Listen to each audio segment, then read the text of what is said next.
이 국밥은 옛날 아직 어느 산골 뜨겁건만 마을에 백성들의 마음은 이미 그 오래전부터 고요한 차갑게 식어 산길을 있었다. 한참 오늘 따라 밤 감히 내려오면 백성의 마지막 밥그릇을 화려한 빼앗으려는 도성 자는 외곽에 군왕의 칼날 앞에 무릎 조용히 꿇게 될 자리 것이다. 잡고 있는 아주 작고 허름한 주막거리가 하나 나타나곤 했습니다. 낮에는 밭길을 나간 사람들로 텅 비어 있다가도 해가 저물고 찬바람이 뺨을 스치기 시작하면 어디선가 하나둘씩 낡은 집신을 끄는 소리가 들려오는 그런 소박하고 정겨운 곳이었지요.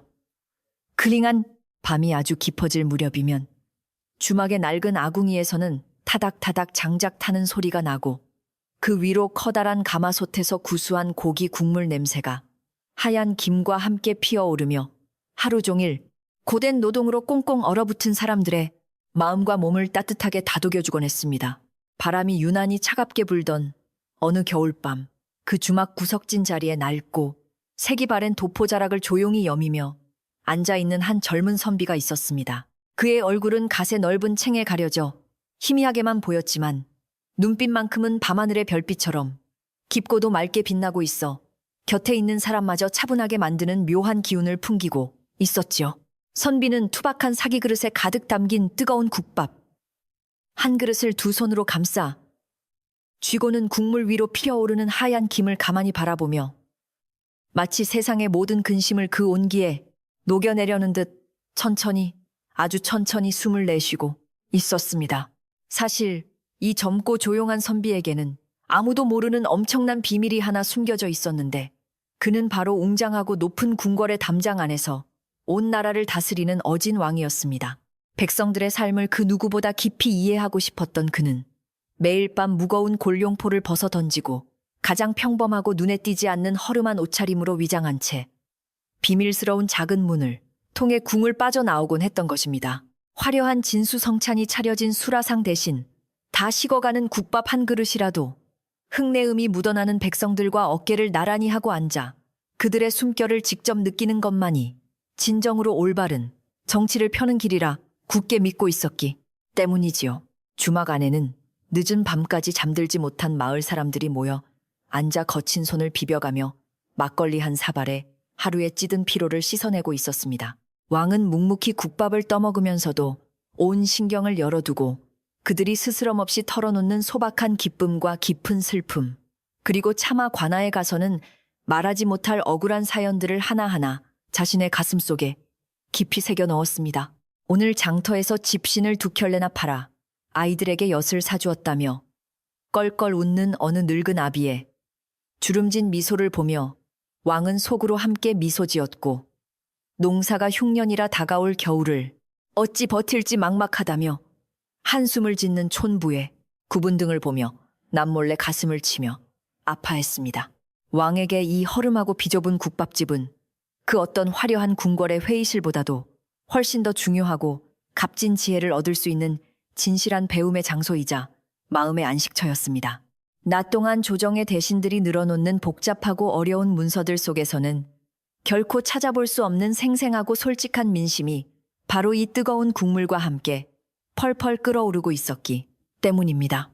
주모가 무심하게 툭 던져주는 투박한 깍두기 한 접시와 그 속에 담긴 넘치는 정을 맛보며 왕은 자신이 지켜야 할 진정한 조선의 모습이 바로 이 작고 초라하지만 따뜻한 사람들의 일상 속에 고스란히 담겨 있다는 것을 매일 밤 새롭게 깨닫곤 했습니다. 어느 늙은 보찜 장수가 투박한 그릇을 비우며 요새 도성 문턱을 넘기가 무섭게 통행세를 뜯어가는 관리들 탓에 등골이 돋다며 크게 한탄하는 소리가 주막 한 구석에서 들려왔습니다. 그 말을 들은 다른 사내도 맞장구를 치며 저작거리의 상인들 사이에서도 벌써 원성이 자자한데 높으신 양반들은 대체 궁궐에 앉아 뭘 하는지 모르겠다고 거칠게 불만을 토로했지요. 그들의 날선 원망을 바로 옆에서 고스란히 듣고 있던 왕은 변명 한마디 하지 않고 그저 고개를 푹 숙인 채 쓰디쓴 표정으로 식어버린 국밥 국물만 묵묵히 삼켰고 내일 아침 환궁하면 반드시 그 못된 관리들을 색출하여 엄벌에 처하리라 굳게 다짐했습니다. 밤이 깊어질수록 산에서 불어오는 겨울바람은 문풍지를 거칠게 흔들며 더욱 매서워졌지만 아궁이에서 끊임없이 타오르는 붉은 장작불은 묵묵히 주막 안의 공기를 포근하게 데워주고 있었습니다. 평생을 이 자리에서 가마솥을 지켜온 주모는 허리가 굽고 손마디가 굵어질 대로 굵어졌지만 그녀가 국밥을 퍼담는 손길만큼은 그 어느 때보다 넉넉하고 정성스러웠으며 누구에게나 차별 없이 따뜻한 미소를 지어 주었습니다. 왕은 낡은 국자를 들고 부지런히 움직이는 주모의 뒷모습을 바라보며 저토록 선하고 부지런한 백성들이 있기에 이 나라가 모진 풍파 속에서도 굳건히 버티고 있는 것이라 생각하며 깊은 감사함과 동시에 무거운 책임감을 느꼈습니다. 며칠 전에는 아픈 노모를 위해 약재를 구하려다 가진 돈을 다 털리고 빈손으로 돌아오며 주막 앞 평상에 주저앉아 서럽게 우는 어린 소년을 만난 적도 있었습니다. 그때 왕은 자신의 전대에 남아있던 엽전 몇 첨을 조용히 소년의 손에 쥐어주며 이것은 하늘이 너의 효심에 감동하여 내리는 것이니 어서 가서 어머니의 달인 약을 지어오라고 다정하게 타일로 보냈지요. 소년이 눈물을 닦으며 멀어지는 뒷모습을 보며 왕은 자신이 다스리는 나라에서 돈이 없어 부모를 구하지 못하는 비극이 절대로 일어나서는 안 된다고 입술을 깨물며 어두운 골목길에 서서 한참 동안이나 발걸음을 떼지 못했었습니다. 이렇게 매일 밤 다양한 사람들의 사연이 교차하는 주막은 왕에게 있어 슬픔과 기쁨이 공존하는 살아있는 백과사전이자 자신의 부족함을 일깨워주는 따끔한 회초리이기도 했습니다. 이따금 백성들이 왕의 정치를 칭찬하며 성군이라 치켜세울 때면 가슴 한구석이 벅차오르는 보람을 느끼기도 했지만 반대로 가혹한 법도나 관리들의 부패를 원망할 때면 쥐구멍에라도 숨고 싶은 부끄러움에 얼굴이 화끈거리곤 했지요. 그럴 때마다 왕은 마시지도 못하는 쓴 막걸리 잔을 괜스레 입가에 가져다 대며 이 모든 책임을 오롯이 자신의 어깨에 짊어지고 더 나은 세상을 만들겠노라. 어두운 밤하늘의 둥근 달을 향해 무언의 맹세를 바쳤습니다. 시간이 흘러 주막에 있던 손님들이 하나둘씩 자리를 털고 일어나 각자의 낡은 집으로 발걸음을 돌릴 무렵이면 왕도 아쉬운 마음을 달래며 자리에서 일어날 채비를 하곤 했습니다. 낡은 갓을 다시 깊숙이 눌러쓰고 도포자락에 묻은 먼지를 탁탁 털어내는 그의 동작은 너무나도 자연스럽고 소박하여 그 누구도 이 사내가 만인 위에 군림하는 지엄한 군주라는 사실을 상상조차 하지 못했습니다. 계산을 마치고 조용히 문을 나서는 왕의 등 뒤로 내일 밤에도 또 오시게나 바람이 차니 조심해서 돌아가라는 주모의 따뜻하고 쉰 목소리가 들려오면 그 평범한 인사 한마디가 마치 세상을 다 얻은 것 같은 든든한 위로가 되었습니다. 도성으로 돌아가는 길은 늘 칠흑같이 어두웠고 매서운 겨울바람이 옷깃을 파고들었지만 왕의 발걸음만큼은 늦은 밤 국밥집으로 향할 때보다 훨씬 더 가볍고 힘이 넘쳐 흘렀습니다. 백성들의 거친 숨소리와 뜨거운 눈물이 고스란히 담긴 따뜻한 국밥. 한 그릇이 그의 얼어붙은 몸뿐만 아니라 외롭고 고단했던 마음까지 완벽하게 녹여주어 내일을 살아갈 새로운 힘을 불어넣어 주었기 때문입니다. 고요한 골목길을 묵묵히 걸어가는 왕의 머릿속에는 오직 어떻게 하면 오늘 주막에서 만난 그 가난하고 선량한 백성들이 내일은 조금 더 활짝 웃을 수 있을까 하는 깊은 고민과 따뜻한 애정만이 가득 차 있었습니다.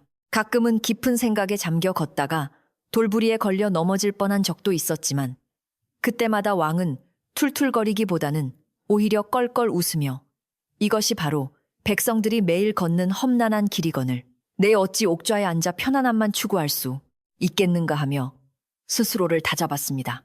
궁궐 문루에 다다라 교대하는 파수병들의 삼엄한 눈초리를 피해 남몰래 비밀 통로로 스며들 때면 방금 전까지 함께 숨쉬던 그 따스한 사람들의 냄새가 낡은 도포에서 풍겨와 잠시나마 코끝을 찡하게 만들기도 했습니다. 화려한 침전으로 돌아와 무거운 골룡포를 다시 차려입을 때마다 왕은 자신이 입은 이 붉은 옷의 무게가 결코 헛되지 않도록 백성들의 땀과 눈물을 영원히 기억하겠노라 다짐하며 잠자리에 들곤 했습니다. 궁궐 안에서의 시간은 항상 숨막히는 긴장감 속에서 흘러갔고 매일 아침 조회 시간마다 대신들은 각자의 이익을 대변하는 상소문들을 산더미처럼 쌓아 올리며 왕의 결단을 촉구했습니다. 겉으로는 평온하고 위험 있는 표정으로 옥좌에 앉아 그들의 치열한 논쟁을 가만히 듣고 있었지만 왕의 머릿속은 온통 지난밤 주막에서 들었던 늙은 농부의 탄식과 어린 소년의 눈물 어린 호소로 가득 차 있었습니다. 대신들이 입을 모아 세금을 올려 국가의 재정을 튼튼히 해야 한다고 주장할 때면 왕은 속으로 불같이 화를 내며 백성의 고혈을 짜내는 것이 어찌 진정한 부국강병이란 말이냐며 당장이라도 소리치고 싶은 충동을 억누르곤 했지요. 대신들의 반대에도 불구하고 가난한 백성들의 세금을 감면해주는 새로운 법안을 강행했을 때 궁궐안은 커다란 파문에 휩싸였으나 왕의 마음속 깊은 곳에는 국밥집에서 보았던 사람들의 환한 웃음이 등대처럼 자리 잡고 있어 조금도 흔들리지 않았습니다.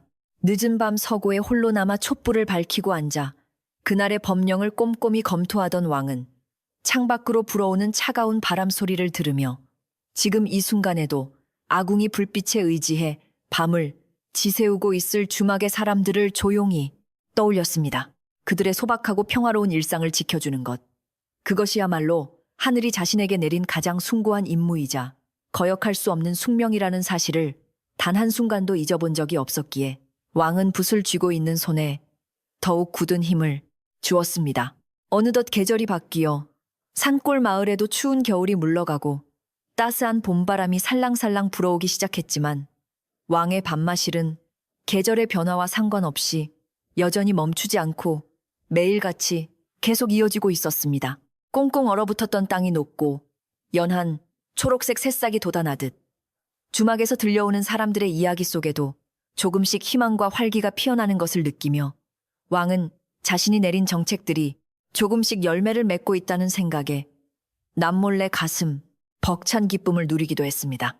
산나물을 가득해서 장터에 내다 팔아 제법 쏠쏠한 재미를 보았다는 어느 아낙네의 자랑 섞인 수다를 들으며 왕은 오늘 밤 국밥 국물은 유난히 더 달고 맛있구나. 혼잣말을 중얼거리며 그릇 바닥까지 깨끗하게 비워내곤 했습니다. 주막 주변에 흐르는 작은 개울의 물소리가 봄밤의 정취를 더욱 깊게 만들어주는 날이면 왕은 평소보다 조금 일찍 주막에 도착하여 평상에 앉아 맑은 밤하늘에 쏟아질 듯한 별들을 가만히 올려다보며 깊은 상념에 잠기기도 했습니다. 저 수많은 별들 중 어느 하나도 이유 없이 반짝이는 것이 없듯 이 땅에 살아가는 수많은 백성들 또한 각자의 고귀한 삶의 무게와 의미를 지니고 빛나고 있으며 자신은 그 모든 별빛을 품어 안아야 할 거대한 밤하늘이 되어야만 한다고 굳게 다짐했지요. 가끔 바람결에 묻어오는 달콤한 매화 향기를 맡으며 왕은 언젠가 이 나라의 모든 백성들이 굶주림과 억울함 없이 저 매화처럼 맑고 향기로운 삶을 누릴 수 있는 날이 오기를 간절히 하늘에 기도했습니다.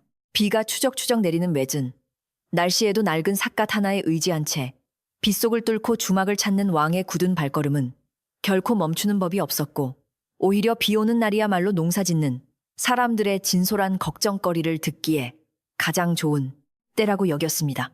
진흙탕에 옷자락이 다 젖고 집신이 무거워져 걷기조차 힘든 밤이었지만 처마 밑으로 빗물이 뚝뚝 떨어지는 소리를 들으며 따뜻한 방 안에서 피어오르는 국밥의 김을 마주할 때면 그 어떤 산해진 미도 부럽지 않은 묘한 안도감과 충만함이 가슴속을 가득 채워주었지요. 비가 와서 밭고랑이 다 패었다며 걱정하는 늙은 농부 옆에 슬며시 다가가 앉은 왕은 아무 말 없이 자신의 몫으로 나온 막걸리 한 사발을 조용히 건네며 그 거칠고 투박한 손등을 진심 어린 마음으로 토닥여주기도 했습니다.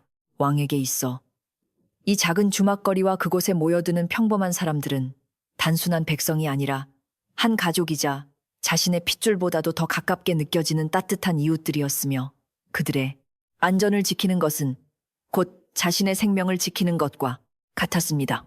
궁 안에서 화려한 비단 옷을 입은 왕족들과 마주할 때면 어딘가 모르게 마음이 답답하고 숨이 막혀왔지만 땀 냄새, 흙 냄새가 진동하는 이 허름한 국밥집에 앉아 있으면 묘하게도 숨통이 트이고 온몸의 긴장이 눈 녹듯 스르르 풀리는 것을 느꼈습니다. 밤이 깊어갈수록 가마솥 밑에서 타오르는 장작의 붉은 불꽃은 더욱 밝게 빛나며 왕의 얼굴을 붉게 물들였고 그 불빛을 바라보는 왕의 눈동자 속에는 맹수처럼 거친 세파로부터 이 여리고 선한 사람들을 반드시 지켜내겠다는 굳은 의지가 조용히 불타오르고 있었습니다. 때로는 국밥집 한 구석에서 낯선 이방인들이 나누는 은밀한 대화를 엿들으며 도성 밖에서 벌어지고 있는 흉흉한 소문이나 관리들의 부패에 대한 결정적인 단서를 포착하는 날도 있었는데 그럴 때면 왕의 눈빛은 순식간에 날카로운 매의 눈으로 변하곤 했습니다. 겉으로는 술에 취해 꾸벅꾸벅 조는 평범한 선비인 척 위장하고 있었지만 그의 두 귀는 이방인들의 미세한 숨소리 하나 놓치지 않고 모든 대화 내용을 고스란히 기억해내어 다음 날 아침 어전회의에서 썩은 관리들을 척결하는 강력한 무기로 사용했습니다. 백성들의 억울한 사연을 자신의 손으로 직접 해결해주고 난 날 밤 주막에 들러 통쾌하게 웃어젖히는 사람들의 모습을 볼 때면 왕은 세상을 다 가진 듯한 벅찬 기쁨에 취해 밤새도록 국밥 국물을 안주 삼아 홀로 축배를 들기도 했지요. 오랜 세월 매일 밤 같은 자리에 앉아 묵묵히 밥을 먹는 선비를 지켜보던 주모는 어느새 그를 친아들처럼 여기게 되었고 행여나 밤 공기가 차가워 감기라도 걸릴까봐 남몰래 그릇 밑바닥에 실한 고기 몇 점을 더 얹어주며 넉넉한 정을 베풀었습니다. 가끔 선비의 얼굴에 피곤한 기색이 역력할 때면 국통미 혀를 차며 젊은 사람이 무슨 근심이 그리 많아 밤잠을 설치고 돌아다닌 후 어서 이 뜨거운 국물 한 모금 마시고 속을 좀 든든히 채우시게나 하며 다정하게 말을 건네기도 했지요. 왕은 주모의 그 투박하지만 따뜻한 배려에 코끝이 찡해짐을 느끼며 훗날 늙고 병든 백성들까지 모두 따뜻하게 품어 안을 수 있는 진정한 성군이 되겠다고 뚝배기 위로 떨어지는 남모를 눈물과 함께 다시 한번 굳게 다짐하곤 했습니다. 달빛조차 구름에 가려 스며들지 못하는 아주 캄캄하고 적막한 밤이 찾아오면 주막거리는 유난히 고요해졌고 가끔 숲속에서 들려오는 이름, 모를 산새의 구슬픈 울음소리만이 밤에 정적을 깨며 왕의 발걸음을 조금 멈칫거리게 만들기도 했습니다. 그런 밤이면 유난히 고향에 두고 온 늙은 부모를 그리워하며 홀로 막걸리 잔을 기울이는 외로운 나그네들을 자주 볼 수 있었고 왕은 그들 곁에 조용히 다가가 앉아 밤이 새도록 아무 말 없이 그들의 긴 한탄과 눈물 섞인 사연을 들어주었습니다. 타향살이의 서름과 가난의 고통을 뼈저리게 느끼며 눈시울을 붉히는 그들을 보며 왕은 자신이 세운 나라에서 더 이상 가난 때문에 가족이 뿔뿔이 흩어져야만 하는 가슴 아픈 비극이 되풀이되지 않도록 제도를 뜯어 고치리라 입술을 꽉 깨물며 결심했습니다. 세상 사람들은 화려하고 거대한 궁궐 안에서 무소불위의 권력을 휘두르는 왕의 자리를 부러워했지만 그 높은 옥좌가 가져다주는 고독하고 차가운 무게를 온전히 이해하는 사람은 아무도 없었으며 오직 이 낡고 비좁은 국밥집만이 그의 유일한 숨통이었습니다.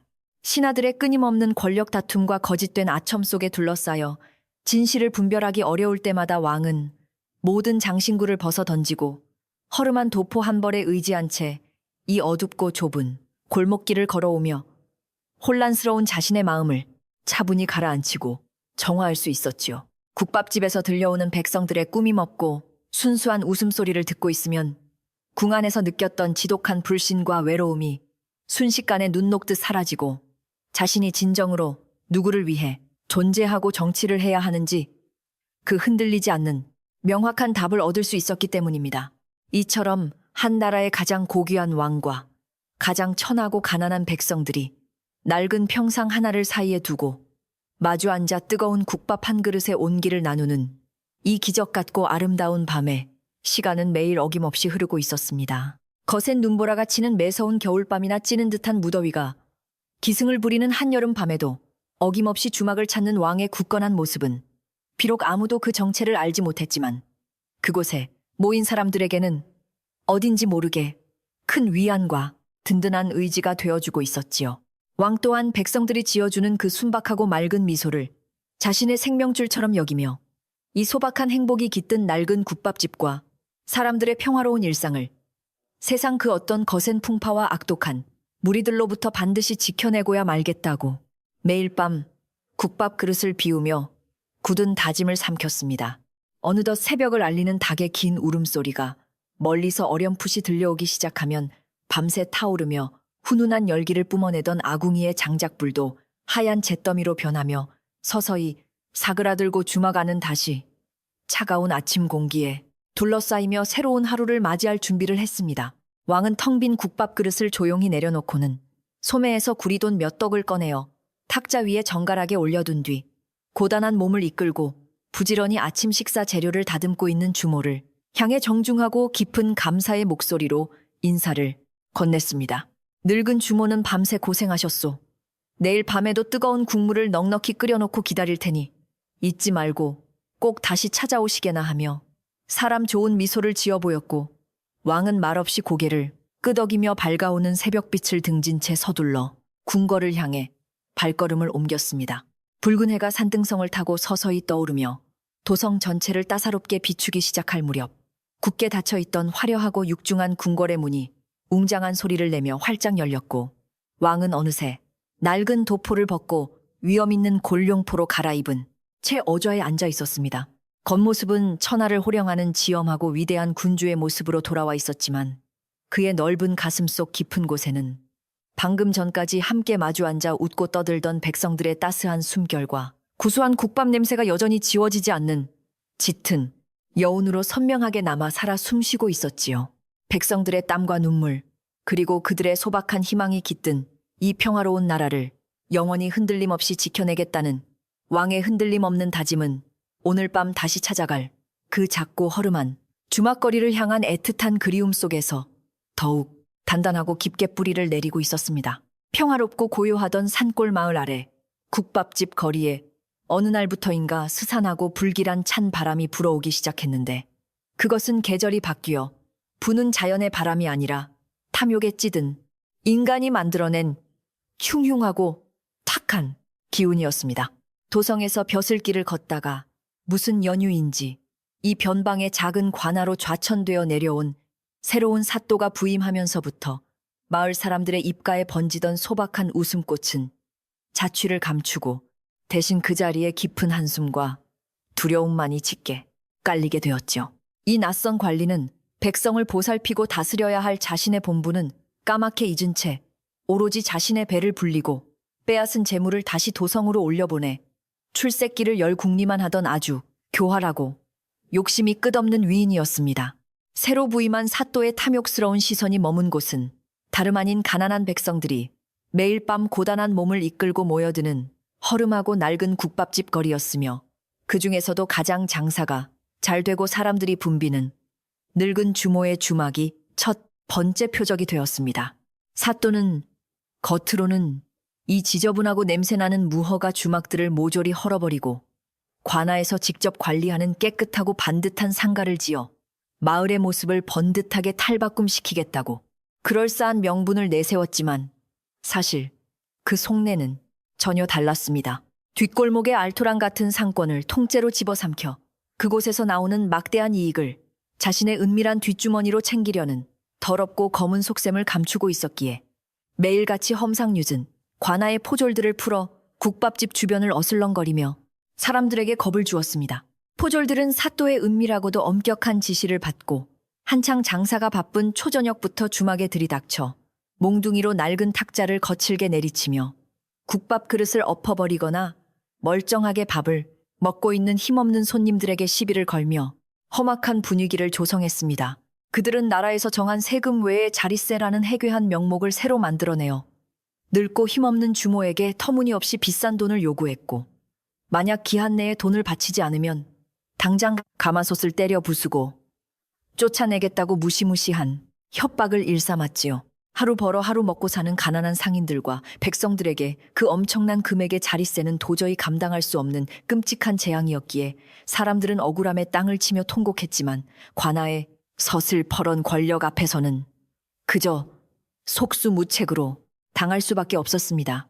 매일 밤 훈훈한 온기와 구수한 고기 냄새로 가득했던 주막은 이제 더 이상 예전에 그 평화롭고 정겨웠던 안식처가 아니었으며 사람들은 언제 들이닥칠지 모르는 관아 포졸들의 발소리에 신경을 곤두세우며 불안에 떨어야만 했습니다. 밤이 깊어져도 왁자지껄하게 농담을 주고받거나 막걸리 사발을 부딪히며 호탕하게 웃는 소리는 온데간데 없이 사라졌고 낡은 처마 밑에는 쫓겨날 위기에 처한 사람들의 낮고 무거운 한숨소리와 원망 섞인 흐느낌만이 유령처럼 맴돌고 있었지요.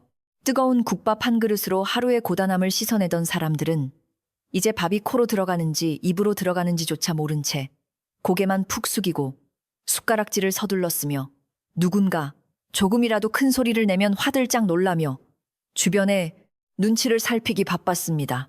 이러한 흉흉한 마을의 분위기를 전혀 알지 못한 채 평소와 다름없이 낡고 색바랜 도포 자락을 휘날리며 깊은 밤 어두운 골목길을 걸어 주막을 찾아온 젊은 선비, 즉 위장한 왕은 입구에서부터 무언가 크게 잘못되었다는 것을 직감했습니다. 항상 멀리서도 환하게 보이던 아궁이의 붉은 불빛은 어쩐지 금방이라도 꺼질 듯 위태롭게 흔들리고 있었고, 문풍지 틈으로 새어나오던 사람들의 활기찬 말소리 대신 쥐죽은 듯한 무거운 정막만이 짙게 깔려 있어 발걸음을 멈칫하게 만들었지요.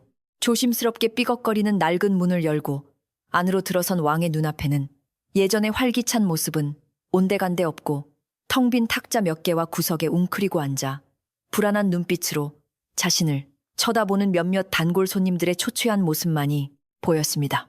왕은 늘 앉던 후미진 구석 자리에 조용히 자리를 잡고 앉아 평소처럼 국밥 한 그릇을 주문했지만 가마솥 앞에서 국자를 쥔 늙은 주모의 구분 등은 평소보다 훨씬 더 작고 초라해 보였으며 그녀의 손끝은 미세하게 떨리고 있었습니다. 낡고 이가 빠진 투박한 사기 그릇에 담겨 나온 국밥은 여전히 뜨거운 김을 뿜어내고 있었지만 어쩐지 그 냄새 속에는 예전 같은 푸짐한 정 대신 씁쓸하고 서글픈 눈물 냄새가 섞여 있는 것만 같아 왕의 마음을 무겁게 짓눌렀습니다.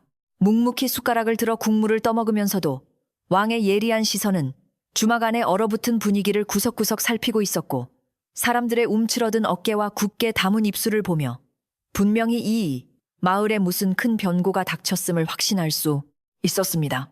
국밥을 절반쯤 먹어갈 무렵 늙고 주름진 얼굴에 수심이 가득 찬 주모가 행주에 젖은 손을 연신 닦으며 조심스러운 발걸음으로 왕이 앉은 구석 탁자로 다가와 주변의 눈치를 살피며 아주 낮고 떨리는 목소리로 말을 건넸습니다. 선비님, 요새 밤 공기가 예전 같지 않고 마을 분위기가 하도 흉흉하니 당분간은 밤늦게 이곳으로 발걸음하지 마시고 일찍 댁으로 돌아가 문을 굳게 걸어 잠그고 계시구려 하며 진심으로 왕의 안위를 걱정하는 따뜻한 조언에 말을 전해주었습니다.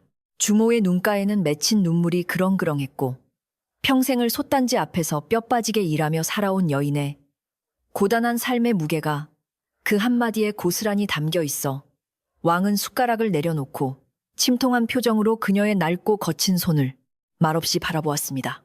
도대체 무슨 일이 있기에 이토록 인심 좋던 마을이 이 지경이 되었느냐고 왕이 짐짓 모르는 척 차분하게 묻자 주모는 참았던 억울함이 터진 듯 깊은 한숨을 내쉬며 새로 부임한 사또의 극악무도한 만행에 대해 낱낱이 털어놓기 시작했습니다. 그 탐관오리가 뒷골목의 알량한 땅을 탐내어 말도 안 되는 자릿세를 요구하고 있으며 며칠 내로 돈을 내지 못하면 포졸들을 끌고 와 이 늙은이의 평생 피땀이 어린 가마솥을 부수고 길거리로 내쫓겠다고 협박을 했다는 기막힌 사연이었지요. 평생을 남에게 해코지 한 번 안 하고 정직하게 국밥을 팔아 배고픈 사람들의 속을 달래주는 것으로 평생의 보람을 삼고 살아왔는데 늙고 힘없는 년이 관아의 높은 양반을 상대로 어찌 버티겠느냐며 주모는 낡은 치맛자락으로 눈물을 훔쳤습니다. 주모의 떨리는 목소리를 통해 사또의 극악한 횡포를 전해 들은 왕의 가슴 속에서는 그동안 느껴보지 못했던 차갑고 맹렬한 분노의 불길이 활활 타오르기 시작했고, 들고 있던 낡은 숟가락이 부러질 듯 소나기에 엄청난 힘이 들어갔습니다. 내가 궁궐 한가운데 앉아 백성들의 삶을 편안하게 하겠다고 그토록 수많은 교지를 내리고 법을 고척건을 도성해서 고작 한나절 거리도 안 되는 이 외곽 마을에서조차 이토록 참혹한 수탈이 버젓이 자행되고 있었다니 왕은 스스로의 무능함에 뼈저린 자괴감을 느꼈습니다. 겉으로는 조용히 고개를 끄덕이며 주모의 슬픈 이야기를 들어주고 있었지만 그의 깊고 맑았던 눈동자 속에는 무고한 백성의 피눈물을 쥐어짜는 그 더러운 탐관오리를 당장이라도 갈기갈기 찢어발기겠다는 군주의 무서운 진노가 서슬퍼런 칼날처럼 빛나고 있었지요. 주모의 억울한 하소연을 곁에서 잠자코 듣고 있던 마을 사람들도 하나둘씩 용기를 내어 다가와 자신들이 겪은 그 끔찍하고 기가 막힌 관아의 횡포를 본물 터지듯 털어놓으며 캄캄한 밤하늘을 원망하는 슬픈 탄식을 쏟아내기 시작했습니다. 며칠 전에는 집신을 팔아 모은 쌈짓돈을 포졸들에게 몽땅 빼앗겨 아이들 약값조차 구하지 못한 아비가 목을 매려 했다는 참담한 소식부터 멀쩡한 채소밭을 관아의 창고터로 강제로 빼앗겨 하루아침에 길바닥에 나앉게 된 농부의 억울한 사연까지 끊이지 않았습니다. 그들의 거칠고 투박한 목소리에는 권력을 가진 자들을 향한 깊은 공포와 더 이상 물러설 곳 없는 막막함이 처절하게 묻어나고 있었고, 왕은 자신이 다스리는 나라의 백성들이 이토록 끔찍한 지옥 속에서 고통받고 있다는 사실에 차마 얼굴을 들 수조차 없었습니다. 이야기를 하던 도중 밖에서 거센 바람에 덜컹거리는 문소리만 들려도 사람들은 혹여나 관아의 포졸들이 다시 들이닥친 것은 아닐까 화들짝 놀라며 하얗게 질린 얼굴로 재빨리 각자의 자리로 돌아가 숨소리조차 내지 않으려고 덜덜 떨기 바빴습니다. 평생 흙을 파먹고 살아온 선량한 백성들이 나라의 녹을 먹는 관리를 도적대보다 더 무서워하고 피해야만 하는 이 기막힌 현실 앞에서 왕은 자신이 지금껏 궁궐 안에서 읽었던 그 어떤 참혹한 전장터의 보고서보다 더 큰 충격과 참담함을 느꼈습니다.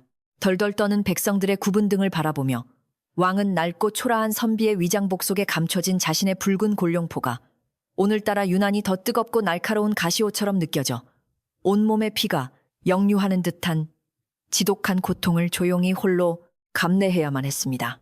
그토록 따뜻하고 훈훈했던 국밥이 오늘따라 모래알을 씹는 것처럼 까끌까끌하고 목구멍을 넘기기 힘들었지만 왕은 화가 치밀어 오를수록 억지로 숟가락을 들어 그 식어버린 국밥을 남김없이 긁어먹으며 머릿속으로 차갑고 치밀한 응징의 계획을 세우기 시작했습니다.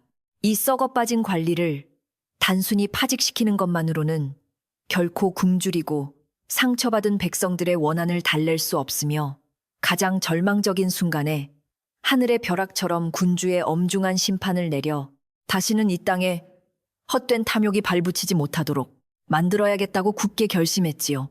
텅 빈 그릇을 탁자에 조용히 내려놓는 왕의 손길은 이전과는 사뭇 다르게 무겁고 단호했으며 평범한 선비의 부드러운 눈빛 뒤로 온 천하를 호령하고 불의를 단죄하는 지엄한 왕의 본 모습이 서서히 아주 서서히 그 위압적인 기운을 드러낼 준비를 하고 있었습니다.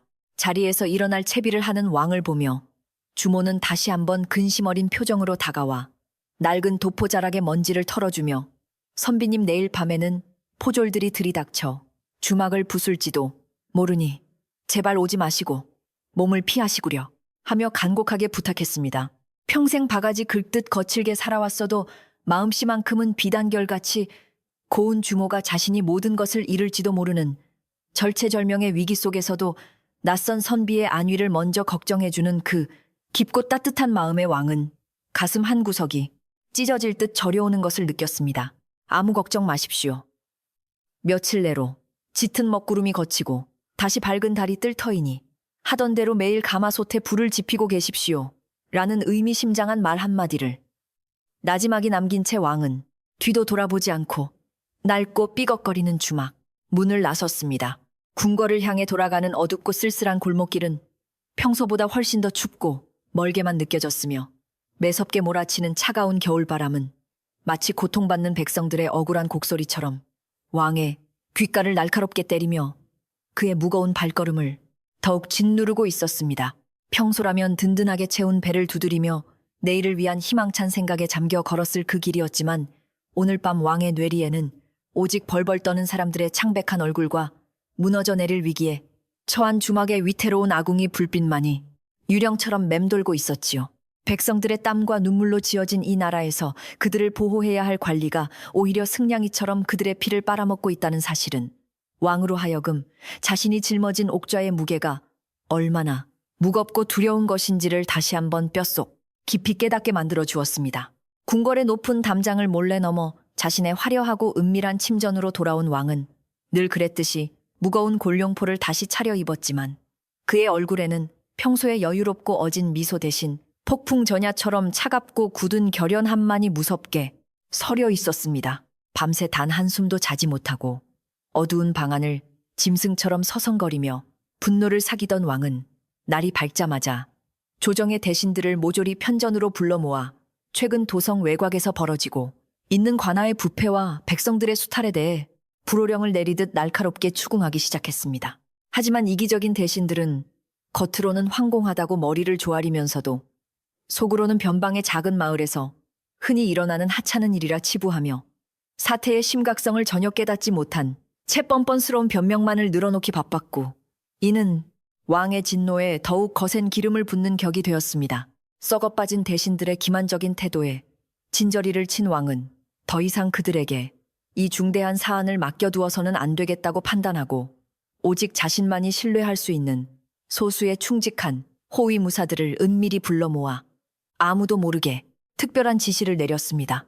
내일 밤 도성 밖 주막거리에 칼을 차고 평복으로 위장하여 몰래 잠입한 뒤 거리를 철저히 에워싸고 나의 다음 명령이 떨어질 때까지 쥐새끼 한 마리 빠져나가지 못하게 철통같이 감시하라는 왕의 목소리에는 서리빨 같은 살기가 감돌고 있었지요.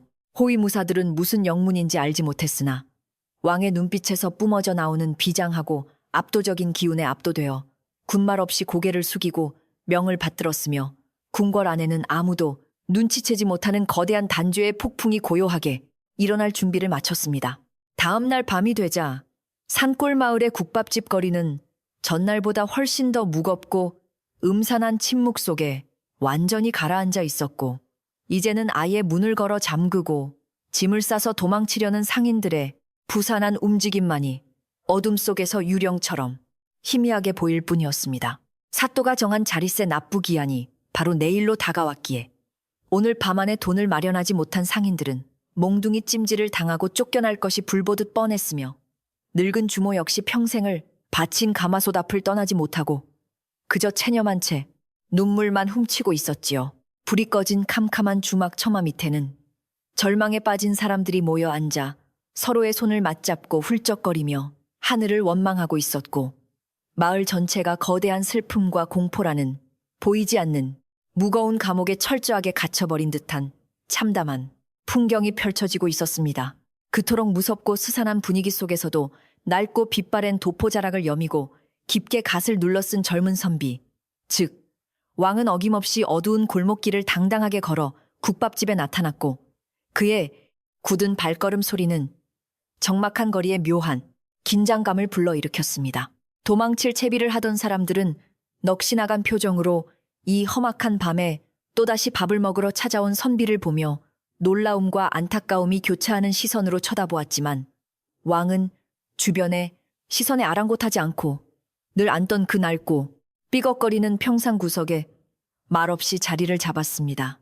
겉모습은 초라한 시골 선비와 다를 바 없었지만 오늘 밤 그의 굳게 담은 입술과 매섭게 빛나는 두 눈동자에서는 그 어떤 칼날보다도 예리하고 날카로운 분노가 숨길 수 없이 흘러나와 주변의 차가운 밤 공기마저 팽팽하게 얼어붙게 만드는 듯 했습니다. 눈물이 마를 새가 없던 주모는 자리에 앉은 선비를 발견하고는 쏘스라치게 놀라 버선발로 뛰어나와 선비님 내일이면 당장 포졸들이 들이닥쳐 이 털을 엎어버릴 텐데 어찌 이 험한 곳에 또 오셨소. 어서 피하시라니까요. 하며 그의 소매를 쥐고 다급하게 흔들었습니다. 자신조차 길거리에 나앉을 판국이면서도 죽음이 코앞에 다가온 것처럼 낯선 손님의 안위를 진심으로 챙기는 주모의 그 순박하고 눈물겨운 정성의 왕은 속으로 다시 한번 깊은 감동을 느끼며 이 백성들을 위해서라면 기꺼이 자신의 목숨이라도 바치리라 다짐했습니다. 왕은 주모의 거칠고 떨리는 손을 조용히 다독이며 내 걱정은 마시고 늘 먹던 대로 뜨끈한 국밥이나 한 그릇 말아주시오. 오늘 밤에는 국물이 식기 전에 이 억울한 일들이 모두 해결될 것이니 안심하시구려 하고 부드럽지만 단호하게 말했습니다. 주모는 선비의 알 수 없는 자신감 넘치는 태도에 반신반의하면서도 어쩌면 그가 높은 가문의 뼈대 있는 양반이 아닐까 하는 신랏 같은 희망을 품고 마지막이 될지도 모를 가마솥 뚜껑을 힘겹게 열어 정성껏 끓인 고기 국물을 퍼 담기 시작했습니다.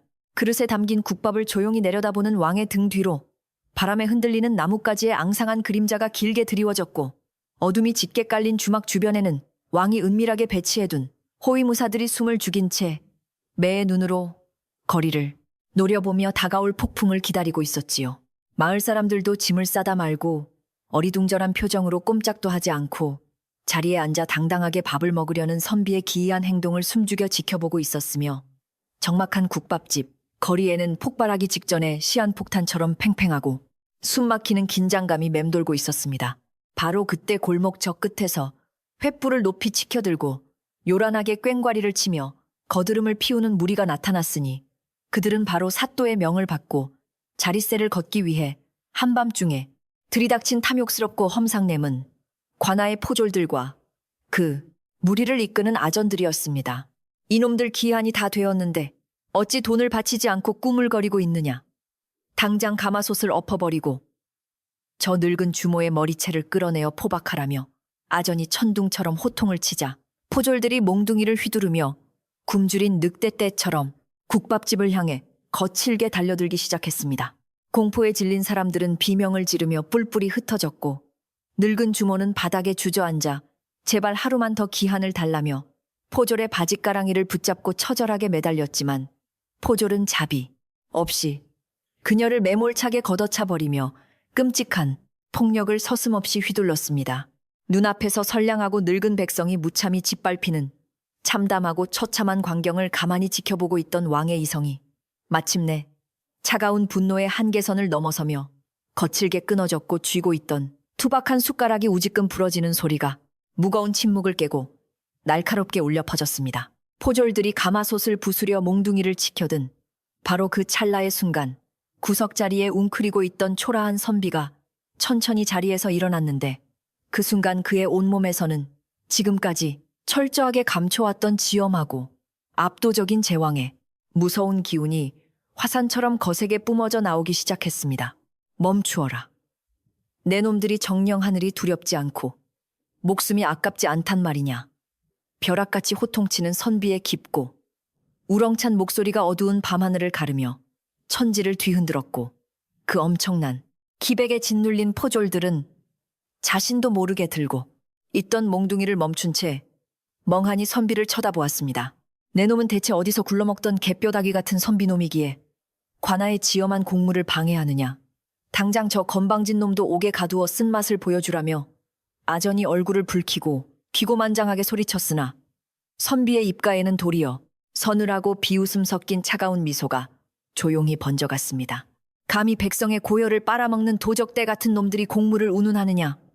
오늘 밤 너희들의 그 추악하고 썩어빠진 탐욕이 어떤 무서운 대가를 치르게 될지 똑똑히 보여주마 하며 왕은 품속에 깊이 간직해두었던 붉은 주머니를 향해 천천히 아주 천천히 손을 뻗었습니다. 어둠 속에서 번뜩이는 선비의 무서운 눈빛과 당당한 자태 앞에서 기세등등하던 관리들은 알 수 없는 거대한 공포에 사로잡혀 뒷걸음질 치기 시작했고 이제 숨 막히던 주막에는 모든 진실이 밝혀질 폭풍의 눈처럼 기이하고도 팽팽한 정막만이 무겁게 소용돌이치고 있었습니다.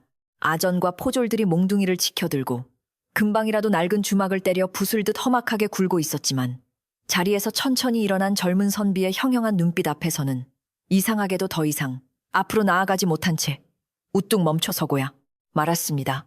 바람 앞에 등불처럼 흔들리던 아궁이의 붉은 불빛이 낡은 도포자락을 입은 선비의 굳게 다문 입술과 날카로운 턱선을 비추자 그에게서 뿜어져 나오는 범접할 수 없는 서늘하고 위압적인 기운이 온 사방으로 묵직하게 퍼져나갔지요.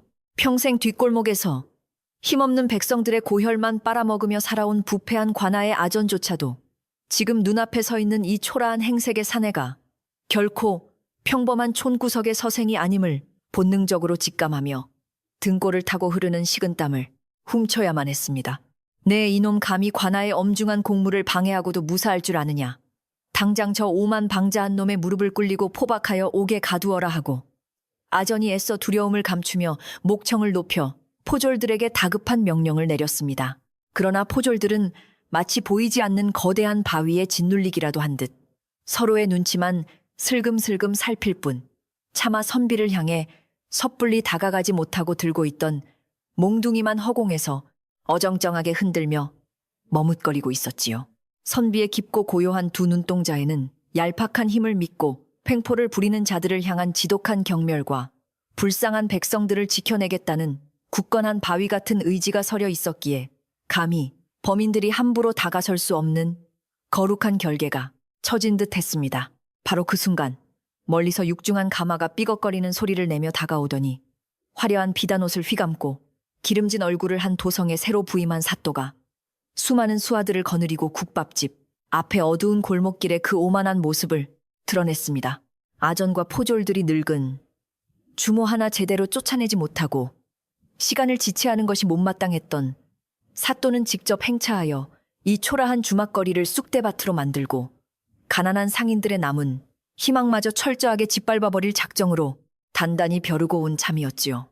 사또의 가마가 바닥에 내려앉자 횃불을 든 무리들이 일제히 길을 열었고 뒷짐을 진 채 거드름을 피우며 걸어 나온 사또의 입가에는 힘없는 백성들의 비참한 몰골을 조롱하는 듯한 잔인하고 비열한 웃음이 가득 매달려 있었습니다.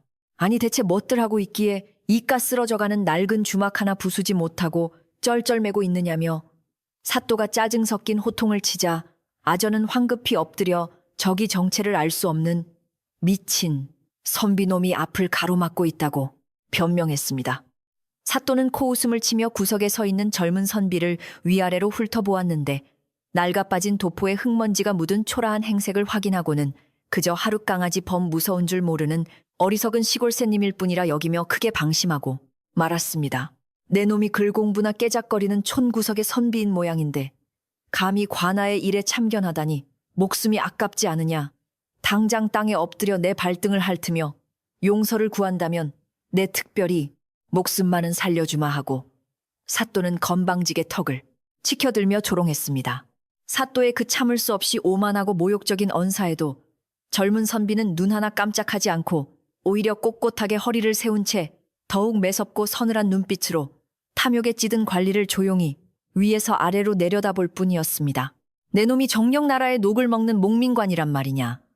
어찌하여 백성들을 보살피고 억울함을 풀어주기는커녕 거머리처럼 피를 빨고 가난한 자들의 마지막 남은 밥그릇마저 빼앗으려 드느냐고 꾸짖는 선비의 목소리는 낮았지만 천둥처럼 무겁게 주막거리를 울렸지요.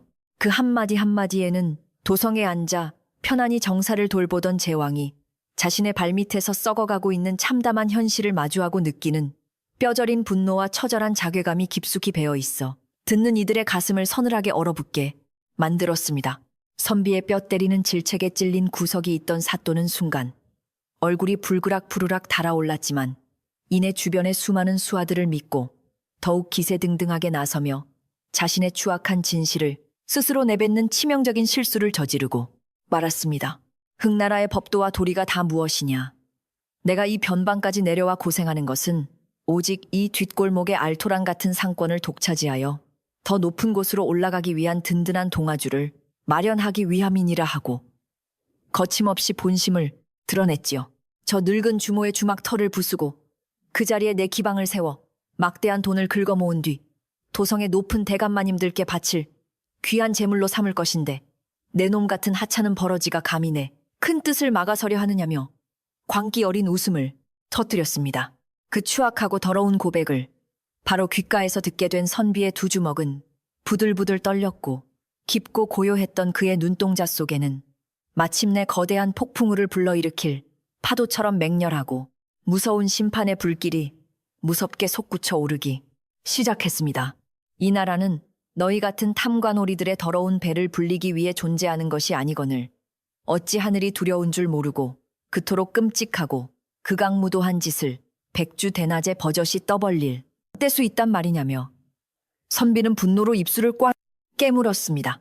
겉으로는 조용한 주막에 불과했지만 그 낡은 지붕 아래에는 이미 백성들의 피눈물을 외면한 부패한 권력과 그 모든 불의를 당장이라도 뿌리 뽑으려는 지엄한 군주의 폭발하기 직전인 거대한 분노가 아슬아슬하게 맞부딪히고 있었지요. 겁에 질려 평상 밑에 웅크리고 숨어있던 늙은 주모는 선비가 자신을 지키려다 사또의 칼날에 억울한 목숨을 잃을까 두려워 벌벌 떨리는 무릎을 이끌고 기어나와 그의 낡은 도포, 자락을 간절하게 부여잡고 매달렸습니다. 선비님 제발 굽히고 어서 도망치시구려. 똥은 무서워서 피하는 것이 아니니 이 늙은이 걱정은 마시고 당장 이곳을 빠져나가 목숨을 부지하십시오. 하며 그녀는 주름진 얼굴 가득 눈물을 쏟아내며 다급하고 애절한 목소리로 타일렀습니다. 늙고 힘없는 자신이 겪어야 할 끔찍한 고통과 빼앗길 평생의 터전보다 며칠 밤 국밥을 나누어 먹은 이름. 모를 젊은 선비의 안위를 더 끔찍하게 챙기는 그 순박하고 아름다운 마음에 선비는 가슴이 미어지는 듯한 아픔을 느꼈습니다. 왕은 자신의 소매를 붙들고 오열하는 주모의 거칠고 투박한 손을 부드럽게 쥐어주며 걱정하지 마시오. 오늘 밤 이 썩어 빠진 자들의 탐욕은 결코 당신의 따뜻한 가마솥을 털끝 하나 건드리지 못할 것이요. 하며 따스한 위로를 건넸습니다. 그 평온하고 확신에 찬 위로의 말을 남긴 후 다시 몸을 돌려 사또를 마주보는 선비의 뒷모습은 아까보다 훨씬 더 거대하고 웅장하게 보였으며 낡은 옷차림 속에서도 감출 수 없는 찬란하고 위험 있는 빛이 뿜어져 나오는 듯했습니다. 밤하늘을 가리고 있던 짙은 먹구름이 서서히 걷히며 밝은 달빛이 주막마당을 환하게 비추기 시작하자 선비의 꼿꼿한 자태는 마치 온 세상을 굽어 살피고 악을 징벌하기 위해 지상에 강림한 절대적인 신의 모습처럼 숭고하게 빛나고 있었습니다. 내 이놈 끝까지 주둥이를 나불대며 나의 심기를 거스르다니. 오늘 밤 내 놈의 혓바닥을 뽑고 사지를 찢어 길거리에 매달아 이 마을 백성들에게 뼈저린 본보기로 삼을 것이다 하며 사또는 마침내 허리춤에 칼을 뽑아들고 이빨을 갈았습니다.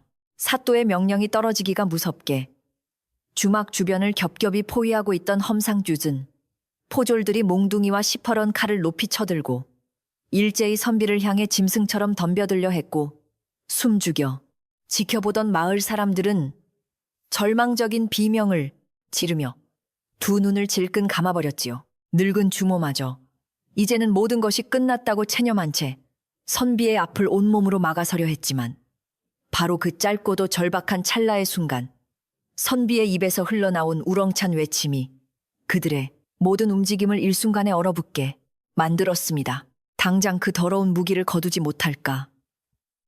나의 언명이 떨어지기 전에는 단 한 발자국도 앞으로 나설 수 없음을 정녕 모른단 말이냐 하고 외치는 선비의 목소리에는 이전에 들어보지 못한 압도적이고 지엄한 기운이 묵직하게 실려 있었습니다.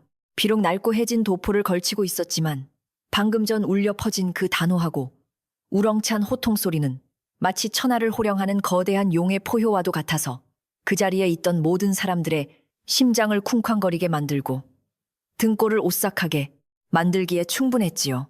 기세등등하게 몽둥이를 치켜들었던 포졸들은 자신들도 모르게 팔에 힘이 풀려 몽둥이를 바닥에 툭 떨어뜨렸고 사또 역시 방금 전까지 하찮게 여기던 시골새님의 입에서 뿜어져 나오는 그 무서운 기백에 흠칫 놀라 뒷걸음질을 치고 말았습니다. 캄캄한 밤하늘을 덮고 있던 짙은 먹구름이 거센 바람에 서서히 밀려가며 둥글고 밝은 달이 낡은 주막의 마당을 훤히 비추기 시작하자 어둠 속에 감춰져 있던 젊은 선비의 꼿꼿한 자태가 마침내 온전하게 드러났습니다. 흙먼지가 묻은 낡은 신발과 색이 바랜 도포 자락에도 불구하고 두 어깨를 당당하게 펴고 턱을 치켜든 그의 모습에서는 감히 범인들은 흉내조차 낼 수 없는 고귀하고 웅장한 왕실의 위엄이 마치 후광처럼 눈부시게 뿜어져 나오고 있었지요. 겁에 질려 평상 밑에 웅크리고 있던 마을 사람들은 달빛 아래 우뚝 선 선비의 낯설고도 거룩한 그림자를 올려다보며 저 사내가 진정 매일 밤 자신들과 함께 깍두기를 씹으며 실없이 웃던 그 평범한 촌부가 맞는지 두 눈을 의심했습니다. 사또는 당황한 기색을 애써 감추려 헛기침을 하며 내 놈이 정녕 미친 것이로구나. 촌구석에서 글공부나 깨작거리다 보니 내 놈이 무슨 천하의 대장군이라도 된 줄 아느냐며 목소리를 높였지만 그의 목소리는 이미 미세하게 떨리고 있었습니다. 하지만 선비는 사또의 허세 섞인 조롱에 조금도 흔들리지 않고 오히려 한 걸음 더 앞으로 다가가며 짐승만도 못한 탐욕으로 가득 찬 사또의 탁한 두 눈동자를 향해 세상에서 가장 차갑고 날카로운 경멸의 시선을 거침없이 내리꽂았습니다. 그 서늘한 눈빛과 마주친 순간 사또는 마치 거대한 얼음덩어리가 자신의 심장을 쇠 짓누르는 듯한 끔찍한 숨막힘을 느꼈고 본능적으로 눈앞에 서 있는 이 사내가 자신이 함부로 건드려서는 안 될 무시무시한 존재라는 것을 어렴풋이 깨닫기 시작했습니다. 내놈이 이 변방에 굶주린 백성들을 쥐어짜서 도성에 썩어빠진 대감들에게 뇌물을 바치고 더 높은 벼슬자리를 꿰차려 한 그 추악한 속내를 하늘이 모르고 땅이 모를 줄 알았더냐 하고 선비가 벼락같이 매섭게 꾸짖었습니다.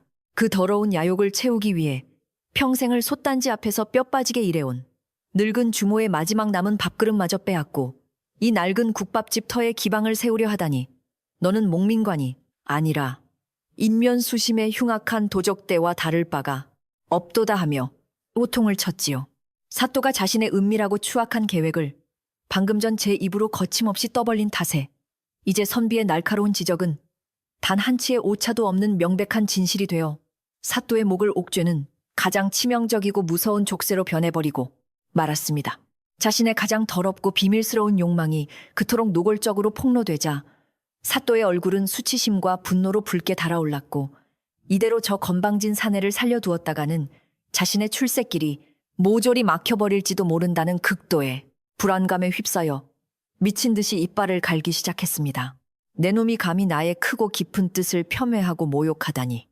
오늘 밤 내놈의 혓바닥을 뽑아 길거리에 매달아 이 마을 백성들에게 가장 뼈저리고 끔찍한 본보기로 삼아주겠다며 사또는 마침내 허리춤에 차고 있던 시퍼런 칼을 거칠게 뽑아들었습니다. 쇳소리를 내며 번뜩이는 칼날이 달빛을 받아 차갑게 빛나자 숨죽여 지켜보던 마을 사람들은 절망적인 비명을 지르며 두 눈을 질끈 감았고 늙은 주모는 바닥에 주저앉은 채 하늘을 향해 제발 저 선비를 살려달라며 처절하게 울부짖었습니다. 칼을 쥔 사또의 손이 분노로 부들부들 떨리고 당장이라도 선비의 목을 향해 무자비하게 내리칠 듯 험악한 살기를 뿜어냈지만 선비는 단 한 발자국도 뒤로 물러서지 않고 오히려 태산처럼 굳건하게 버티고 서서 조용히 눈을 감았습니다. 그 짧고 팽팽한 찰나의 순간 선비의 머릿속에는 지난 수개월 동안 이 낡고 비좁은 국밥집 구석에 앉아 백성들과 함께 나누었던 뜨거운 국물과 그들의 순박한 웃음 그리고 가슴 아픈 눈물들이 파노라마처럼 빠르게 스쳐 지나갔습니다. 자신이 그토록 지키고자 했던 이 소박하고 따뜻한 공간이 권력의 부패에 의해 처참하게 짓밟히는 것을 더 이상 단 1초도 두고 볼 수 없다는 확고한 결심이 그의 심장 깊은 곳에서부터 거대한 활화산처럼 맹렬하게 끌어오르기 시작했지요. 눈을 번쩍 뜬 선비의 두 눈동자 속에는 이제 더 이상 평범하고 조용한 시골새님의 부드러운 빛은 온데간데 없이 사라지고 오직 정의를 바로 세우고 병든 나라의 기강을 다잡아야만 하는 지엄한 제왕의 차갑고 무서운 분노만이 서슬퍼렇게 빛나고 있었습니다. 무엄하도다. 감히 어느 안전이라고 그 더러운 칼날을 함부로 들이대며 폐악질을 일삼는단 말이냐 하고 외치는 선비의 목소리는 방금 전보다 훨씬 더 크고 웅장하여 마치 하늘에서 내리꽂히는 날카로운 벼락처럼 주막의 낡은 지붕을 거세게 뒤흔들었습니다. 그 압도적이고 신성한 기백에 눌린 사또는 자신도 모르게 칼을 쥔 손에 힘이 풀리며 흠칫 뒤로 물러났고 마당을 가득 채우고 있던 험상뮤진 포졸들조차 숨을 죽인 채 알 수 없는 거대한 공포에 사로잡혀 서로의 눈치만 슬금슬금 살피기 시작했습니다. 왕은 천천히 오른쪽 손을 들어 올려 자신의 낡고해진 도포자락 안쪽으로 조심스럽게 손을 밀어 넣었고 그의 손끝에는 오랜 세월 동안 깊이 간직해 두었던 묵직하고 차가운 은밀한 징표 하나가 단단하게 잡혀 있었습니다. 그것은 평소에는 결코 세상 밖으로 드러내지 않지만 오직 국가의 존망이 흔들리거나 백성들의 삶이 벼랑 끝에 내몰렸을 때만 사용하도록 허락된 것으로 오로지 이 나라의 절대적인 지존만이 가질 수 있는 거룩하고 숭고한 왕실의 상징이었지요. 선비의 그 미세하지만 결정적인 움직임을 숨죽여 지켜보던 아전과 포졸들은 어둠 속에서 선비가 혹시 무서운 암기라도 꺼내려는 것은 아닌지 극도로 긴장하며 침을 꿀깍 삼켰고 고요한 주막거리에는 터지기 직전에 시한폭탄처럼 숨막히는 정막만이 맴돌았습니다. 도포 안에서 무언가를 단단히 움켜쥔 선비의 주먹이 서서히 밖으로 빠져나오기 시작했고 굳게 담은 그의 입술 사이로는 탐욕에 찌든 무리들을 향한 마지막 선고와도 같은 낮고 묵직한 속삭임이 차가운 밤바람을 타고 스산하게 흘러나왔습니다.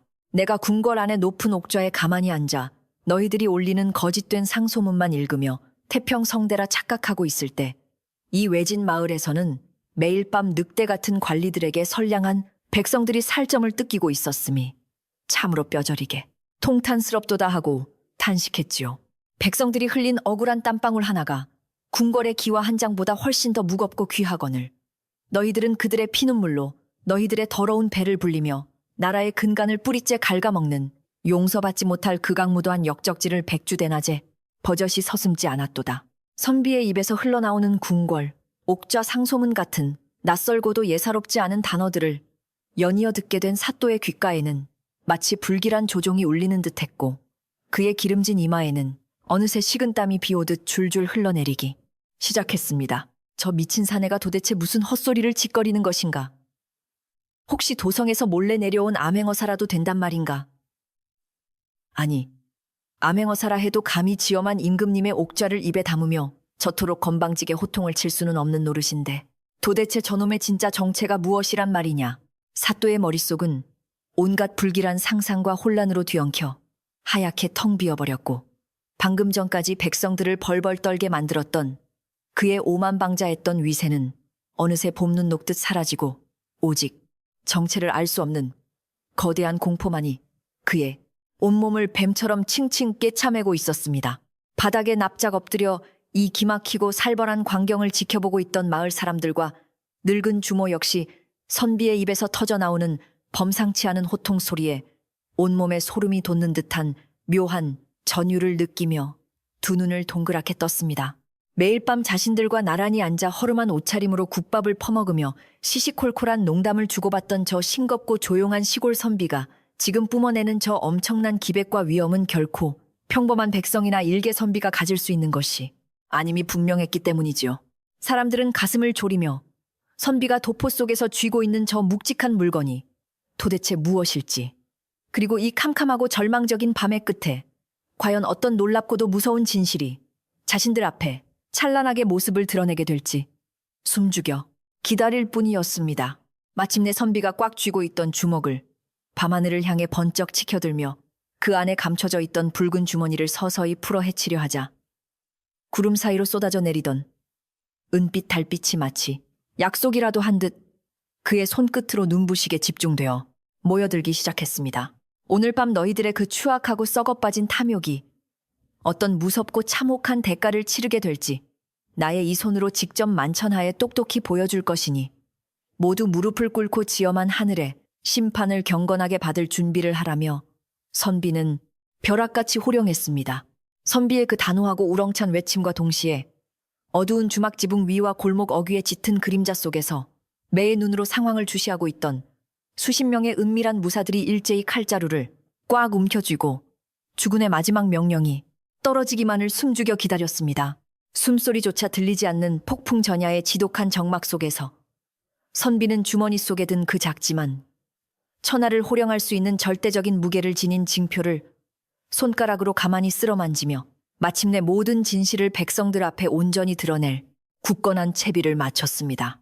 오랜 세월 자신을 숨겨주었던 낡고 초라한 도포 자락의 위장막을 영원히 벗어던지고 가장 높고 빛나는 구중궁궐의 지엄한 주인이자 무고한 백성들을 지켜내는 진정한 성군으로서의 거룩한 모습을 이 어둡고 비좁은 국밥집 마당 한가운데에 당당하게 세울 순간이 다가온 것입니다. 두려움에 떠는 늙은 주모와 총부들의 애처로운 눈빛을 마지막으로 부드럽게 한번 쓸어본 뒤 선비는 마침내 굳게 다물었던 입술을 열어 자신의 진짜 이름을 걸고 악을 단죄할 가장 위대하고 무서운 심판의 서막을 찬란하게 알리기 시작했습니다. 마침내 젊은 선비의 굳은 손이 붉은 주머니를 풀어 헤치자 그 안에서 영롱하고도 묵직한 빛을 발하는 옥으로 만든 왕의 징표가 차가운 달빛을 받아 찬란하게 그 위엄을 드러냈습니다. 그것은 다름 아닌 조선의 지엄한 군주만이 지닐 수 있는 신성한 물건이었고 그것을 두 눈으로 똑똑히 확인한 순간 기세등등하던 사또와 아전들의 얼굴은 순식간에 잿빛으로 하얗게 질려버리고 말았습니다. 이 나라의 옥좌에 앉아 백성을 굽어 살피는 왕이 바로 나이니라 하고 선비가 천둥 같은 목소리로 자신의 진짜 정체를 밝히자 낡은 주막거리는 일순간 거대한 충격과 경외감으로 휩싸이며 쥐죽은 듯한 무거운 정막 속으로 깊이 빠져들었습니다.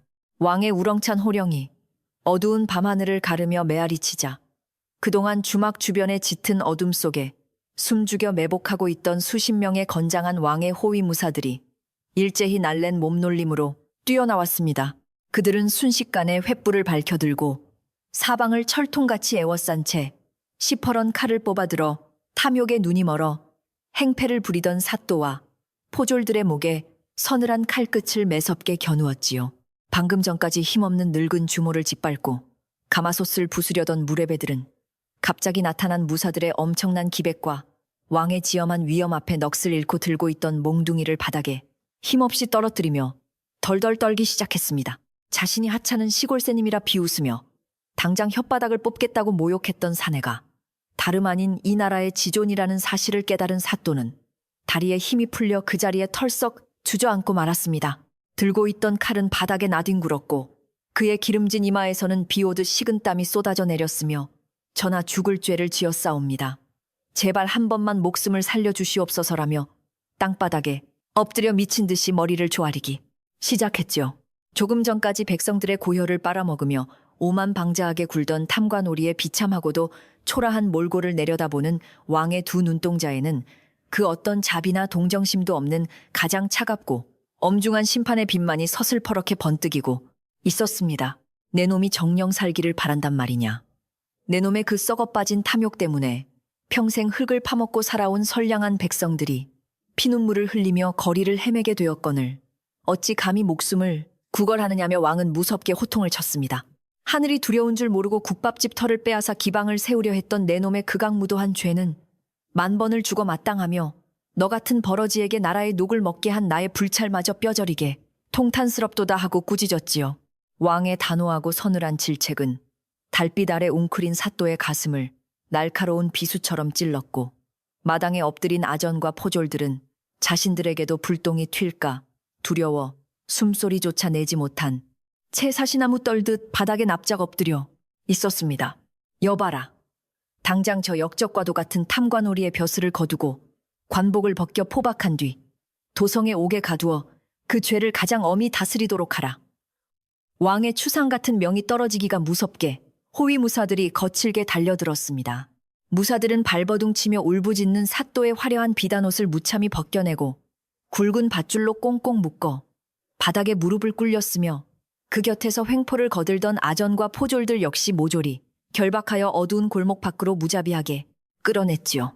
며칠 동안이나 평화로운 국밥집 거리를 공포의 도가니로 몰아넣었던 악당들이 순식간에 일망타진되어 어둠 속으로 비참하게 사라지는 광경을 지켜보며 마을 사람들은 마침내 끔찍한 지옥에서 벗어났다는 안도감에 참았던 숨을 길게 내쉬었습니다. 소란스럽던 관아의 무리들이 모두 끌려가고 주막거리에 다시 고요한 정막이 찾아오자 그제야 사태를 파악한 마을 사람들과 늙은 주모는 너무나도 큰 충격과 경외감에 휩싸여 바닥에 이마를 대고 엎드렸습니다. 매일 밤 자신들과 똑같은 허름한 옷을 입고 나란히 평상에 앉아 깍두기를 오도독 씹어먹으며 껄껄 웃던 그 다정한 선비가 사실은 온 나라를 다스리는 높고 거룩한 임금님이었다니 도무지 믿기지 않았던 것이지요. 전하성은이 망극하옵니다. 저희 같은 천한 것들이 감히 용안을 몰라뵙고 함부로 불경을 저질러 싸우니 부디 죽여주시옵소서 라며 사람들은 겁에 질려 파르르 떨리는 목소리로 용서를 구하며 차가운 흙바닥에 얼굴을 깊이 파묻었습니다. 자신을 향해 납작 엎드려 벌벌 떠는 선량하고 가난한 백성들의 굽은 등을 가만히 내려다보던 왕의 얼굴에서 그토록 무섭게 뿜어져 나오던 서슬퍼런 분노는 어느새 봄눈 녹듯 부드럽게 사라지고 없었습니다. 오히려 자신을 두려워하며 고개를 들지 못하는 사람들의 모습에 왕은 깊은 슬픔과 미안함을 느끼며 낡은 도포자락을 끌고 조심스럽게 다가가 늙은 주모의 거칠고 주름진 두 손을 진심 어린 마음으로 따뜻하게 감싸 쥐었습니다. 다들 어서 고개를 드시오. 내가 당신들의 그 억울하고 비참한 고통을 조금 더 일찍 보살피지 못하여 이토록 무서운 일을 겪게 만들었으니 오히려 사죄를 해야 할 사람은 나란 마리오라며 왕은 온화하게 타일렀습니다. 어찌 지엄하신 전하께서 저희 같은 늙고 미천한 백성에게 사죄를 하신단 말씀이옵니까?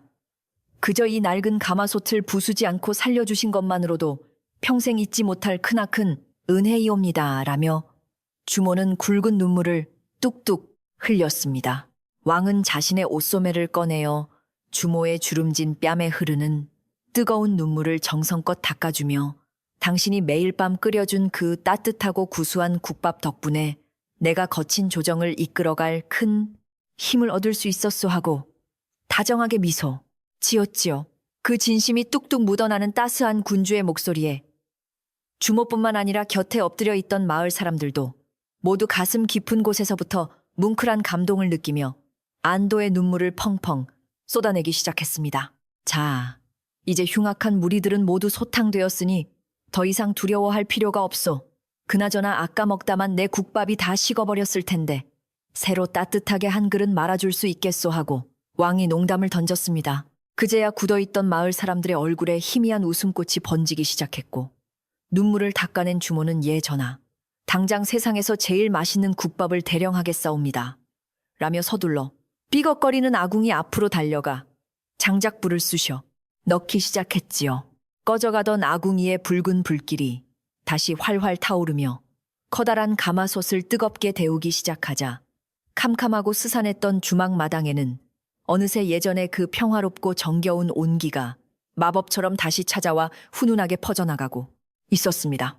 왕은 다시 구석의 낡은 평상으로 다가가 흙먼지를 툭툭 털어내고는 예전처럼 아주 편안하고 소박한 자세로 털썩 주저앉았으며 호위무사들에게는 칼을 거두고 멀찍이 물러나 마을 사람들을 놀라게 하지 말라고 가볍게 손짓했습니다. 그러고는 쭈뼛거리며 서 있는 사람들을 향해 다들 뭐하고 계시오? 밤이 깊어 출출할 텐데 이리 와서 나와 함께 이 뜨끈한 국밥이나 한 그릇씩 비우며 허기진 배를 든든하게 채웁시다 하며 다정하게 손을 내밀었지요. 황송하여 어찌할 바를 모르던 백성들도 왕의 그 스스럼 없고 인자한 태도에 조금씩 용기를 얻어 슬금슬금 다가와 왕의 주변 평상에 조심스럽게 자리를 잡고 앉으며 얼어붙었던 마음의 벽을 천천히 허물기 시작했습니다. 얼마 지나지 않아 주모가 김이 모락모락 피어오르는 푸짐한 국밥 여러 그릇을 쟁반에 받쳐 들고 나왔고 왕의 앞에는 평소보다 고기가 2배는 더 많이 얹어진 특별하고 푸짐한 그릇이 조심스럽게 놓였습니다. 왕은 크게 껄껄 웃으며 과연 우리 주모의 인심은 도성 안의 그 어떤 수락한 상궁들보다도 후하고 정겹구려 이 냄새만 맡아도 10년 묵은 체증이 다 내려가는 듯하오 하며 크게 만족스러운 표정을 지어 보였지요. 낡은 숟가락을 들어 뜨거운 국물을 크게 한 입 떠넘기는 왕의 모습은 구중궁궐에 지엄한 군주라기보다는 그저 고된 하루 일을 마치고 국밥집에 들러 이웃들과 정을 나누는 가장 평범하고 친근한 촌부의 모습 그대로였습니다. 왕이 숟가락을 들자 그제야 조심스럽게 식사를 시작한 마을 사람들은 처음에는 긴장하여 제대로 씹지도 못했지만 깍두기를 우적우적 씹으며 참으로 맛이 좋다고 감탄하는 왕의 소탈한 모습에 이내 긴장을 풀고 국물을 들이켰습니다. 가마솥 밑에서는 장작이 타닥타닥 타오르며 붉은 불꽃을 뿜어냈고 처마 밑으로는 차가운 겨울바람이 불어왔지만 국밥집 안은 왕과 백성들이 함께 나누는 훈훈한 온기와 구수한 냄새로 가득 차 그 어느 때보다 포근하고 따뜻했지요. 방금 전까지 칼부림이 날 뻔했던 살벌한 죽음의 공포는 완전히 사라지고 오직 허기진 배를 달래는 숟가락, 부딪히는 소리와 안도의 한숨만이 고요한 밤하늘을 수놓으며 낡은 주막에 평화를 단단하게 지켜주고 있었습니다. 국밥을 반쯤 비운 왕은 곁에 앉은 늙은 농부를 향해 부드러운 눈길을 보내며 아까 관아의 밭을 빼앗길 뻔했다는 사연을 들었는데 내일 아침 당장 어사를 보내 그 억울한 일을 말끔히 해결해 주겠소 하고 약속했습니다. 농부는 밥을 먹다 말고 감격의 눈물을 흘리며 엎드려 절을 하려 했지만 왕은 재빨리 그의 어깨를 잡아채며 밥상 앞에서 절을 하는 것은 법도에 어긋나니 어서 식은 국밥이나 마저 드시라며 따뜻하게 농담을 건넸지요. 왕의 그 다정하고 세심한 배려에 농부의 주름진 얼굴에는 오래도록 잊고 지냈던 환하고 순박한 미소가 번져나갔고 다른 사람들도 자신들의 억울한 사연이 모두 해결될 것이라는 희망에 가슴 벅찬 감동을 느꼈습니다. 집신을 팔아 모은 돈을 빼앗겨 아이들 약을 사지 못해 절망했던 아비에게는 왕이 직접 허리춤에서 묵직한 돈주머니를 꺼내어 그의 거친 손에 쥐어주며 이것으로 약 모짓고 남은 돈으로는 아이들에게 엿이라도 사 먹이시라며 다독였습니다. 전하, 이 크나큰 은혜를 어찌 다 갚아야 할지 모르겠사옵니다라며 훌쩍이는 사내를 보며 왕은 그저 너희들이 굶주리지 않고 건강하게 살아가는 것만이 나에게 갚는 유일한 은혜이니 앞으로는 절대 희망을 잃지 말라고 굳게 당부했지요. 밤하늘의 둥근 달은 이토록 아름답고 따뜻한 기적 같은 광경을 지켜보며 더욱 환하게 빛을 발했고 국밥집 사람들의 마음속에 깊게 드리워져 있던 절망과 공포의 그림자는 이제 한 점 남김없이 깨끗하게 씻겨 나갔습니다. 어느새 빈 그릇 바닥을 싹싹 긁어먹은 왕은 만족스러운 미소를 지으며 불룩해진 배를 두드렸고 주모는 다가와 빈 그릇을 치우며 전하 입맛에 맞으셨다니 참으로 다행이옵니다. 내일 밤에도 또 오실런지요? 하고 조심스럽게 물었습니다. 왕은 빙그레 웃으며 당연한 소리를 어찌 그리 어렵게 하시오. 내가 이 낡은 가마솥에서 끓여낸 뜨끈한 국밥을 먹지 않으면 어찌 밤잠을 이룰 수 있겠소. 내일 밤에도 어김없이 찾아올 터이니 고기나 듬뿍 얹어주시오 하고 대답했지요. 그 한마디에 주모의 주름진 얼굴에는 눈물방울 대신 세상에서 가장 행복하고 환한 웃음꽃이 피어났고 곁에서 듣고 있던 마을 사람들도 전하 만세라며 조그만 목소리로 환호성을 지르며 마음속 깊이 우러나오는 존경심을 표했습니다. 주막에서의 따뜻한 시간이 훌쩍 지나고 멀리서 새벽을 알리는 닭구름 소리가 어렴풋이 들려오기 시작하자 왕은 천천히 자리에서 일어나 낡고 해진 도포자락의 흙먼지를 탁탁 털어내며 환궁할 채비를 아주 조용하게 서둘렀습니다. 비록 옷차림은 흙투성이에 볼품 없었지만 그의 얼굴에는 이 세상 그 어떤 군주보다도 백성을 깊이 사랑하고 그들의 아픔을 어루만져 주었다는 무한한 긍지와 충만함이 가득 차 있어 찬란한 새벽빛처럼 눈부시게 빛나고 있었지요. 다들 바람이 찬이어서 댁으로 들어가 편히 쉬시오.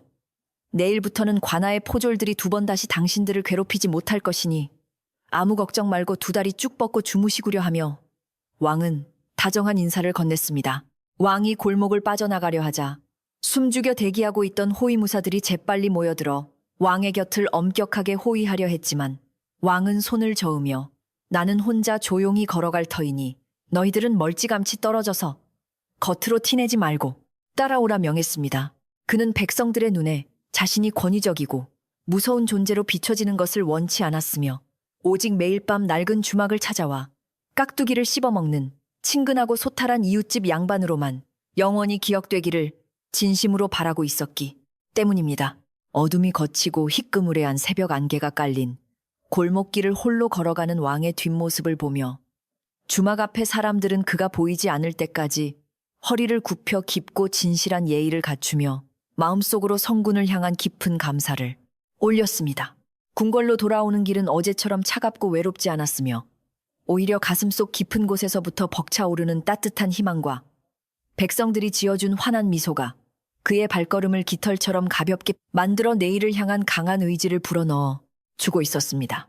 낡은 도포에 배어있는 구수한 국밥 냄새를 킁킁 맡으며 왕은 속으로 껄껄 웃었고 이 냄새야말로 자신이 다스리는 조선 팔도의 그 어떤 진귀한 향기보다도 훨씬 더 아름답고 숭고한 백성들의 참된 냄새라고 생각했지요. 수많은 권력자들의 암투와 거짓이 난무하는 차가운 궁궐로 돌아가더라도 방금 전까지 함께 밥을 먹으며 나누었던 백성들의 그 순수한 눈망울을 기억한다면 결코 올바른 성군의 길에서 흔들리지 않을 것이라 굳게 믿어 의심치 않았습니다. 새벽에 여명이 밝아오는 궁궐의 좁은 비밀, 문을 통해 무사히 침전으로 돌아온 왕은 서둘러 낡은 도포를 벗어던지고 다시 붉고 화려한 골룡포로 갈아입은 채 위험 있는 모습으로 어전에 나설 준비를 완벽히 마쳤습니다. 밤새 한숨도 자지 못해 눈가에는 약간의 피로가 묻어났지만 그의 두 눈빛만큼은 어젯밤 탐관오리를 호령하던 그 서슬, 퍼런 기백 그대로 맹렬하게 불타오르고 있었고 오늘 아침 열릴 어전회의에서 백성들을 위한 새로운 법령을 반포할 굳은 결의에 차 있었지요.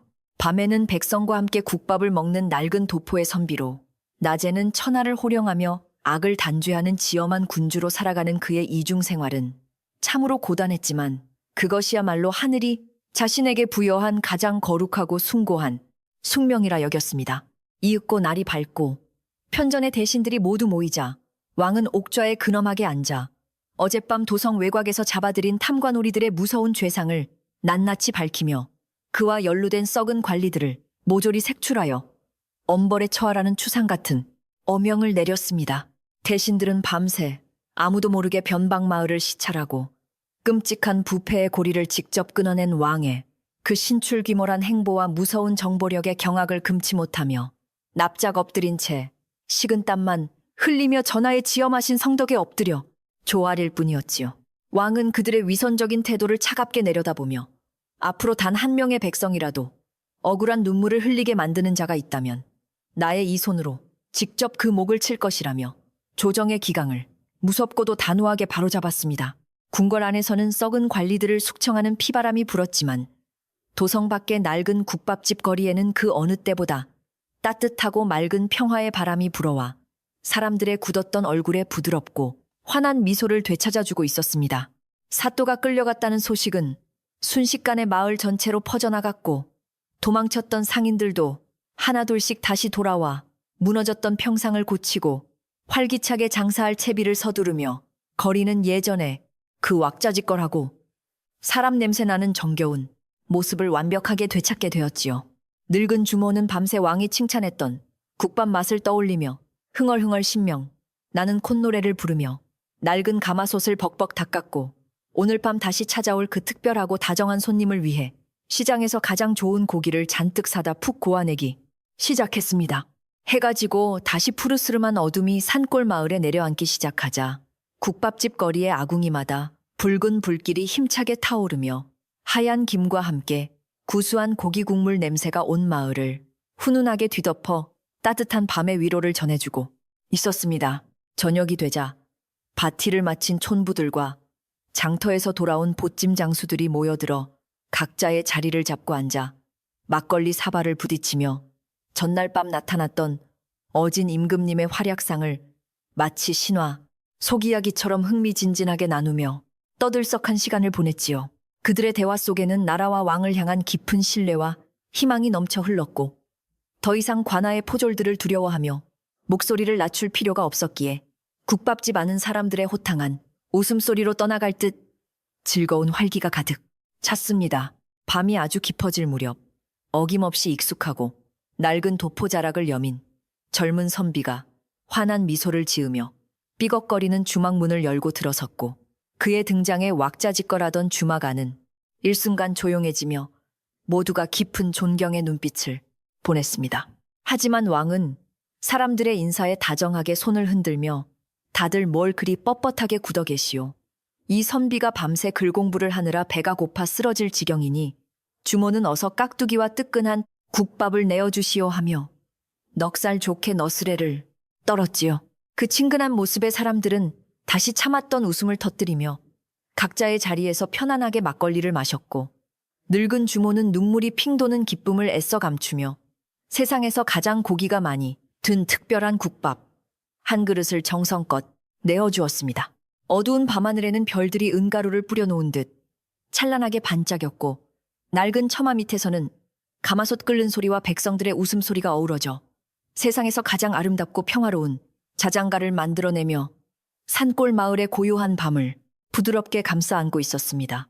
왕은 입천장이 될 듯이 뜨거운 국물을 후루룩 마시며 눈을 지그시 감았고 자신이 곁에서 지켜낸 이 소박한 사람들의 일상이 영원히 변치 않기를 밤하늘의 밝은 달을 향해 간절히 기도하며 세상에서 가장 행복한 숟가락질을 계속 이어나갔습니다. 모든 폭풍이 지나가고 다시 찾아온 이 따스하고 넉넉한 밤의 기운이 이야기를 듣는 당신의 이불 기세도 살포시 내려앉아 근심 걱정 없는 가장 달콤하고 깊은 잠을 이루게 해주기를 바라며 낡은 국밥집의 밤은 깊어만 갔습니다. 모진 폭풍우가 지나가고 맑게 갠 하늘처럼 산골 마을 아래 낡은 주막거리에는 다시금 예전의 따스하고 정겨운 평화가 완벽하게 찾아왔으며 사람들의 얼굴에는 두려움 대신 환하고 부드러운 미소가 가득 번져 있었습니다. 사또와 험상관은 포졸들이 한밤중에 모두 포박되어 도성으로 끌려간 이후 관아에서는 곧바로 새롭고 청렴한 어사가 내려와 부패한 무리들을 가장 엄한 법으로 다스리고 백성들이 부당하게 빼앗겼던 소중한 재물과 땅을 모두 원래의 가난한 주인들에게 남김없이 돌려주었지요. 마을 사람들은 매일 밤 낡고 삐걱거리는 평상에 삼삼오오 모여 앉아 그날 밤 마당에서 벌어졌던 기적 같았던 일들을 도란도란 이야기하며 이토록 위대한 성군이 늘 자신들 곁에 쉬고 있었다는 사실에 가슴 벅찬 안도감을 느끼며 활기찬 일상을 되찾았습니다. 거짓말처럼 다시 왁자지껄해진 주막은 초저녁부터 고단한 하루 일과를 마친 농부들과 보찜 장수들로 발 디딜 틈 없이 붐볐고, 낡은 아궁이에서는 쉼없이 장작이 타오르며 붉고 따뜻한 온기를 뿜어내고 있었습니다. 늙은 주모는 밀려드는 손님들 덕분에 허리를 펼 새도 없이 바쁘게 움직이면서도 연신 콧노래를 흥얼거렸고, 그녀의 굵게 파인 주름진 얼굴에는 평생의 시름을 모두 씻어낸 듯한 가장 맑고 편안한 웃음꽃이 활짝 피어나 있었지요. 구수한 고기 냄새가 차가운 겨울바람을 타고 골목 구석구석으로 퍼져나가며 줄인 배를 움켜쥔 사람들의 발걸음을 재촉했고, 투박한 사기 그릇에 수북하게 담긴 뜨거운 국밥은 얼어붙은 몸뿐만 아니라 사람들의 상처받은 마음까지 넉넉하게 위로해주고 있었습니다. 밤이 제법 깊어지고 하늘의 수많은 별들이 은가루를 흩뿌린 듯 찬란하게 반짝일 무렵, 골목 어귀에서 낮고 익숙한 발걸음 소리가 들려오자 왁자지껄하게 떠들던 사람들은 일순간 대화를 멈추고 모두 한 곳을 바라보았습니다.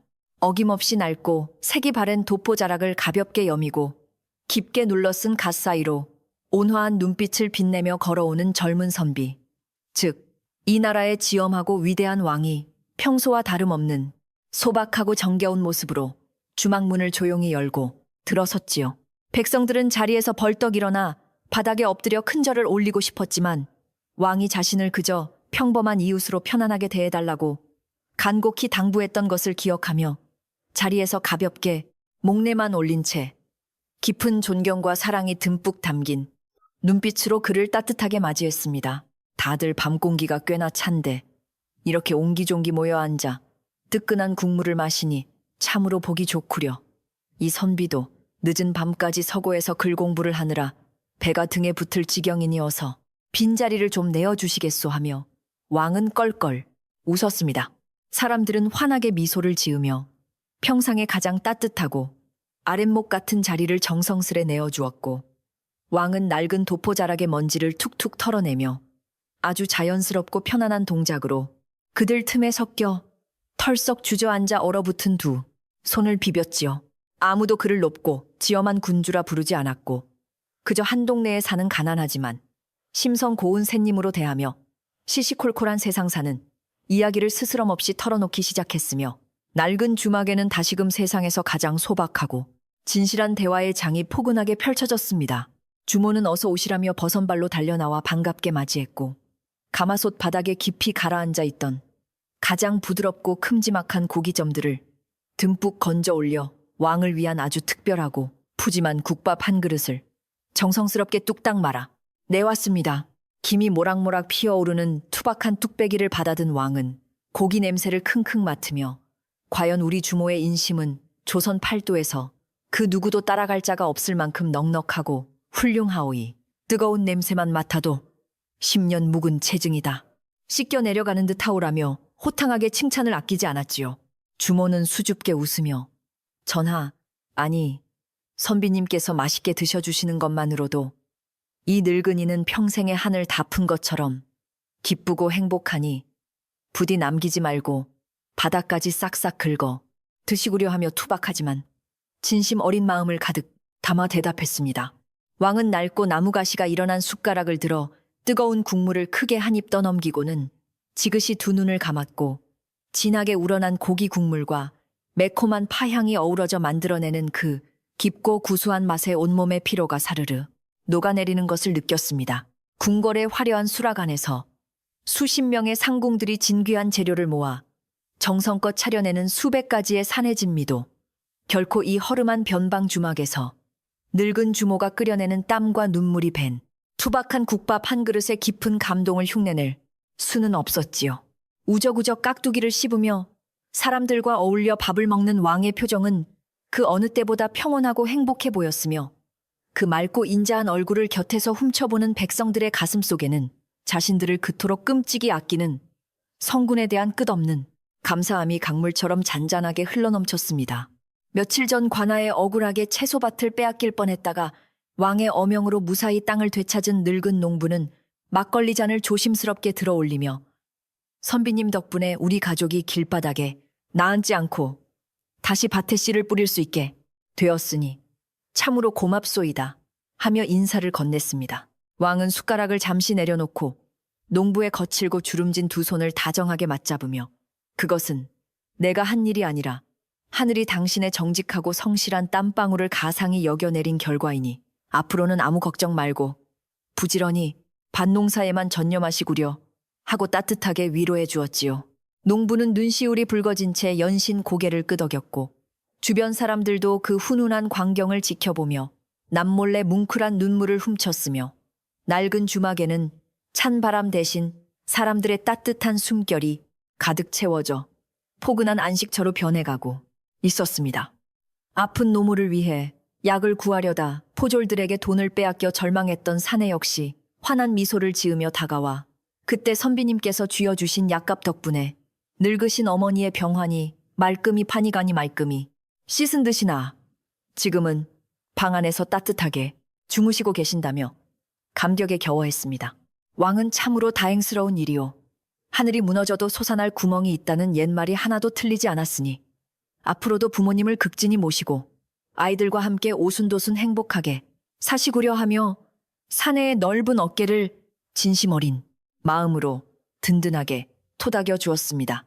백성들이 각자의 자리에서 작지만 소중한 행복을 되찾고 건강하게 일상을 살아가는 그 생생하고 벅찬 이야기들을 직접 귀로 들으며 왕은 자신이 밤잠을 줄여가며 낡은 도포를 입고 이 거리를 헤매고 다닌 보람이 바로 여기에 있음을 뼛속 깊이 깨달았습니다.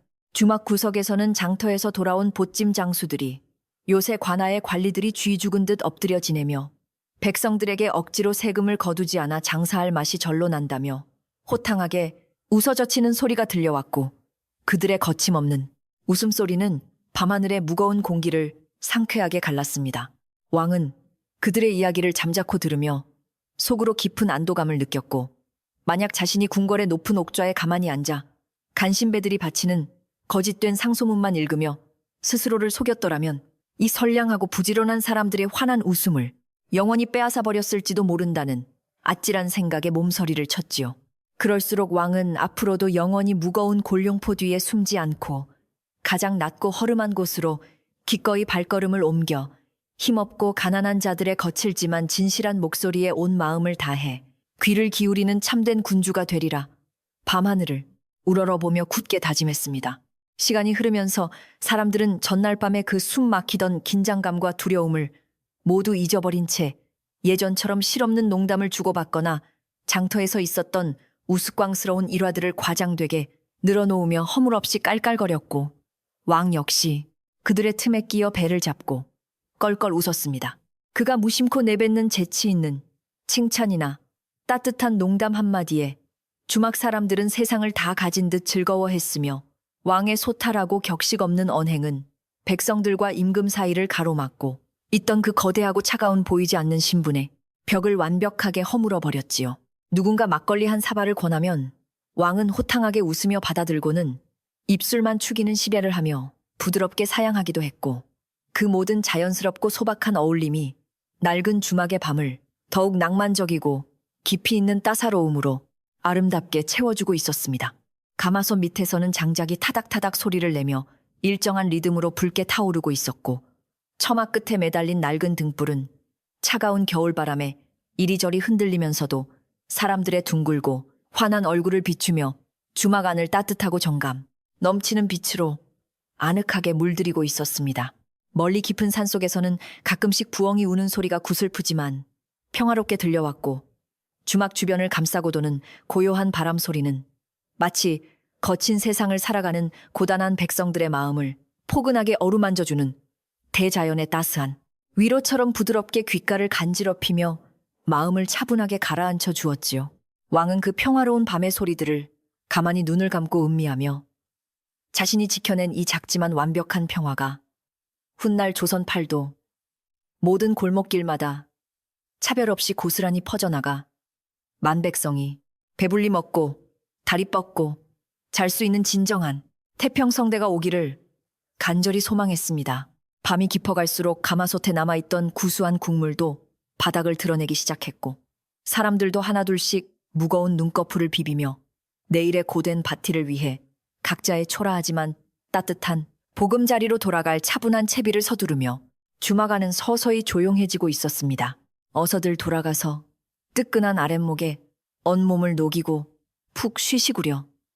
내일 밤에도 가마솥 가득 고기를 삶아놓고 기다릴 테니 잊지 말고 꼭 찾아오시고 하며 늙은 주모는 굽은 허리를 두드리면서도 가게 문을 나서는 단골 손님들을 향해 넉넉하고 인자한 인사를 건넸습니다. 안녕히 계시라며 꾸벅 인사를 하고 흩어지는 사람들의 발걸음은 며칠 전 그토록 무겁고 절망에 빠져있던 발걸음과는 비교도 할 수 없을 만큼 가볍고 희망에 차 있었으며 어두운 골목길로 멀어지는 그들의 뒷모습에서는 활기찬 생명력이 강하게 느껴졌습니다. 사람들이 모두 떠나고 텅 빈 주막에는 아궁이, 불빛과 늙은 주모, 그리고 낡은 도포자락을 여미고 가만히 평상에 남아있는 젊은 선비만이 덩그러니 남아 고요하고 평화로운 심야에 고즈넉한 정취를 말없이 조용하게 함께 나누고 있었습니다. 늙은 주모는 낡은 행주로 빈 탁자를 정성껏 닦아내면서도 틈틈이 선비의 빈 그릇을 살피며 선비님, 혹시 국물이 부족하시지는 않았소? 늙은이가 눈이 침침하여 고기를 덜 담아드린 것은 아닌지 몰라 하며 끝까지 왕의 식사를 다정하고 세심하게 챙겼지요. 왕은 크게 미소를 지으며 내 평생 이렇게 배부르고 맛있게 먹은 국밥은 오늘이 처음이니 조금도 염려 마시오. 주모의 그 따뜻하고 넓은 마음 씀씀이 덕분에 꽁꽁 얼어붙었던 내 마음의 추위마저 깨끗하게 씻겨 내려간 듯하여 참으로 고맙고 든든하오라며 진심으로 답했습니다. 선비님께서 그리 칭찬해 주시니 제 가슴이 다 먹먹하고 콧등이 시큰해질 지경이 옵니다. 평생 솥단지 앞에서 뼈가 으스러지도록 일하며 살아온 보람이 이제야 크게 빛을 발하는 듯하여 오늘 밤은 참으로 여한이 없을 만큼 행복하옵니다. 하며 주모는 환하게 웃었습니다. 자신이 평생 바친 고된 일이 이토록 훌륭하고 어진 분의 피로를 풀어주고 마을을 살리는 작은 보탬이 되었다는 사실에 주모는 남몰래 눈가를 훔쳤고 가마솥을 매만지는 구분, 손길에는 전에 없던 깊은 자부심과 충만한 사랑이 담겨 있었지요. 왕은 말없이 고개를 끄덕이며 겉으로는 비단 옷을 입은 권력자들보다 흙 묻은 낡은 앞치마를 두른 이 늙은 백성의 삶이 훨씬 더 고귀하고 아름답다는 것을 가슴 깊이 새기며 묵묵히 밤하늘의 밝은 달빛을 향해 따뜻하고 벅찬 감사를 올렸습니다. 바람이 잦아들고 어느덧 새벽을 알리는 맑고 청아한 기운이 산등성이 너머에서부터 희끄무레하게 밀려오기 시작하자 주막의 낡은 처마 끝에 대롱대롱 매달려 있던 이슬방울들이 영롱한 달빛을 듬뿍 받아 마치 하늘에서 떨어진 은구슬처럼 반짝반짝 아름답게 빛나기 시작했습니다. 왕은 천천히 평상에서 일어나 낡고 해진 도포자락을 단정하게 정돈한 뒤 소매 속에서 준비해온 구리돈 몇 뼘을 꺼내어 깨끗하게 비워진 국밥 그릇 옆에 아주 가지런하고 조심스럽게 올려두며 환궁할 고요한 채비를 묵묵히 서둘렀습니다. 주모, 어젯밤은 여러모로 고생이 참 많았소이다. 내일 밤에도 찬 바람을 뚫고 이곳을 찾아올 터이니 부디 옥체 보존하시고 따뜻하고 구수한 가마솥, 불을 영원히 꺼뜨리지 말고 잘 지켜주시구려 하며 왕은 다정하고 정중한 목소리로 마지막 인사를 건넸지요. 주모는 황급히 고개를 숙이며 선비님이야말로 이 험하고 낡은 거리를 매일 오가시느라 옥체 상하실까 두렵사오니 부디 겉옷을 두껍게 여미시고 밤길을 항상 조심하시옵소서. 내일 밤에도 세상에서 제일 따뜻한 국밥을 끓여놓고 벅찬 마음으로 기다리겠사옵니다. 하고 다정하게 대답했습니다. 비록 그가 지엄한 임금이라는 사실을 모두가 알게 되었지만 이 작고 평화로운 주막 안에서만큼은 서로를 아끼고 걱정해주는 평범한 이웃처럼 대하기로 한 그 따뜻한 무언의 약속이 두 사람의 부드러운 눈빛 속에서 다시 한번 단단하게 맺어지는 순간이었습니다. 왕은 만족스러운 미소를 지으며 뒤돌아섰고 낡고 삐걱거리는 주막 문을 열고 고요한 새벽 공기 속으로 걸어 나가는 그의 굳은 발걸음은 그 어느 때보다 단단하고 확신에 차 있었으며 백성을 향한 깊은 애정으로 가득 채워져 있었습니다. 도성으로 돌아가는 좁고 구불구불한 골목길은 여전히 차갑고 어두웠지만 왕의 뼛속 깊이 스며든 백성들의 훈훈한 온기와 희망에 찬 눈빛들이 보이지 않는 든든한 갑옷이 되어 매서운 겨울바람을 모두 막아주었기에 그는 조금도 춥거나 외롭지 않았습니다. 오히려 길가에 무심히 핀 작은 들꽃이나 이슬 맺힌 잡초들조차 어제와는 전혀 다르게 살아 숨쉬는 생명력으로 반짝이며 왕에게 아침 인사를 건네는 듯하여 걷는 내내 그의 입가에서는 부드럽고 잔잔한 미소가 떠날 줄을 몰랐지요. 백성들의 고단한 땀방울과 눈물겨운 웃음이 고스란히 묻어나는 이 작고 소박한 골목길이야말로 진정으로 자신이 목숨 바쳐 지켜내야 할 조선의 심장이며 권력의 허상에 흔들릴 때마다 자신을 바로잡아줄 가장 무섭고도 고마운 스승이라는 사실을 다시 한번 가슴에 새겼습니다.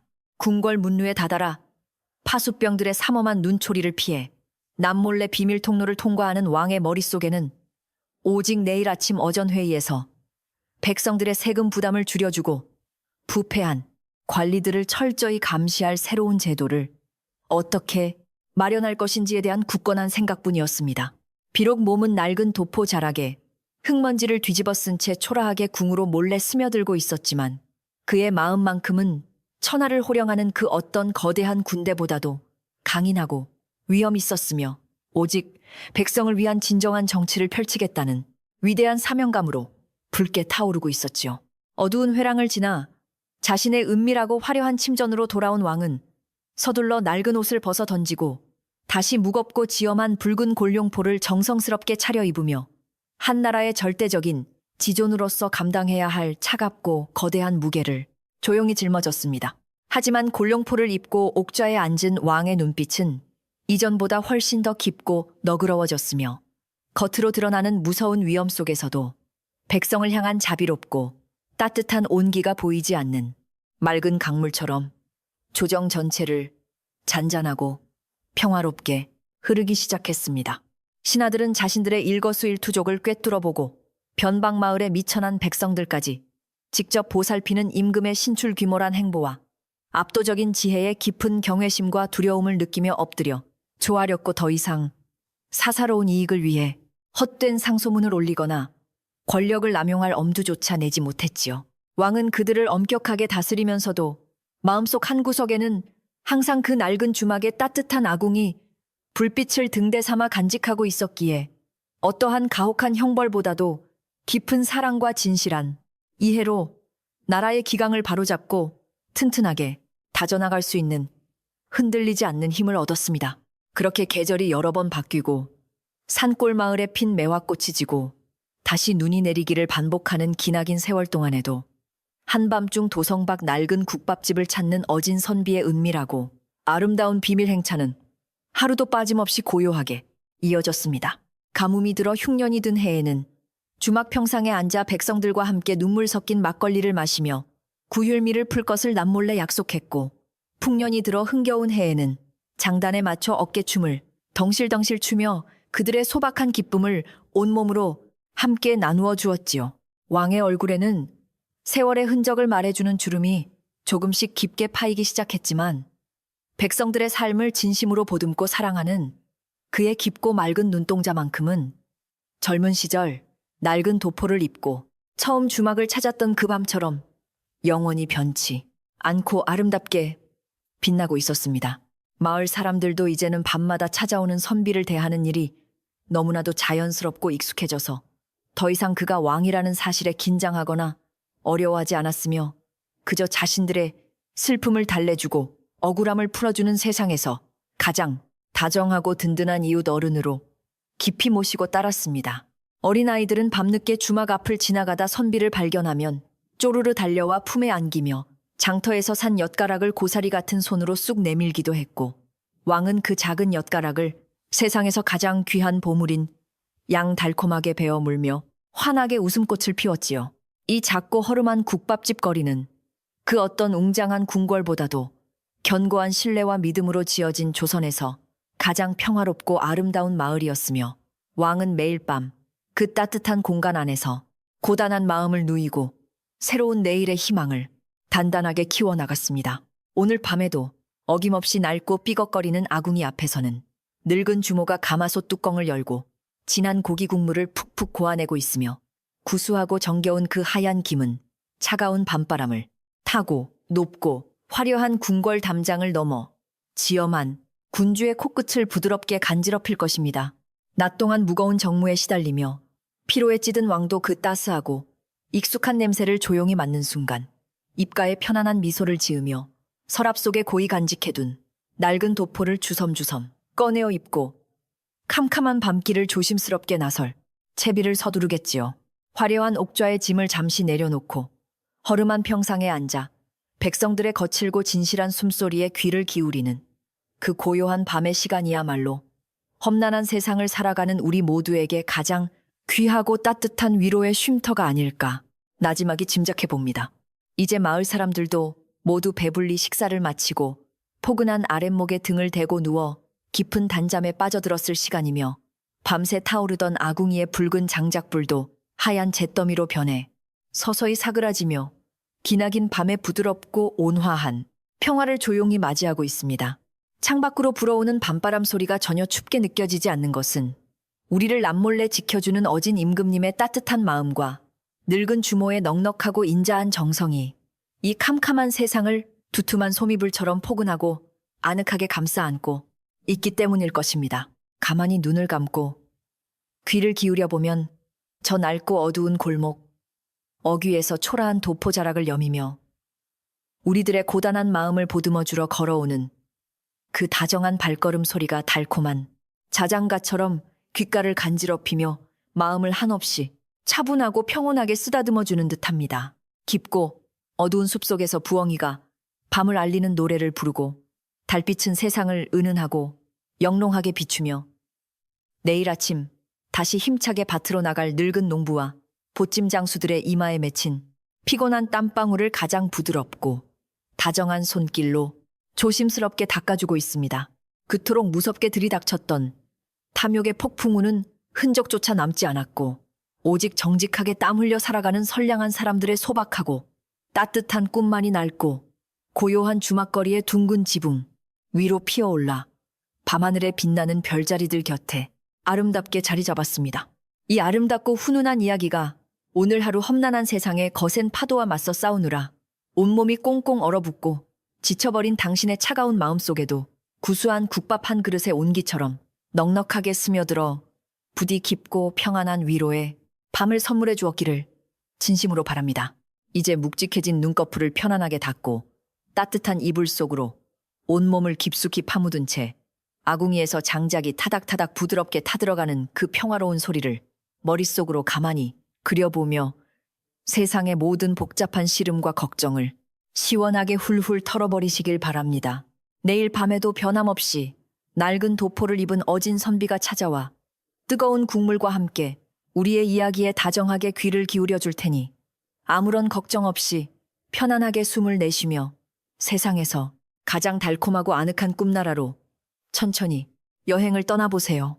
고요한 산골 마을의 차가운 밤 공기를 훈훈하게 데워주던 낡은 국밥집에 따사로운 불빛이 당신의 곁을 영원히 든든하게 지켜줄 테니 푹 안심하시고 이 부드러운 고요 속에서 깊고 깊은 평온한 단잠에 흠뻑 빠져들어 밝은 내일의 희망을 환하게 품으시기를 바랍니다.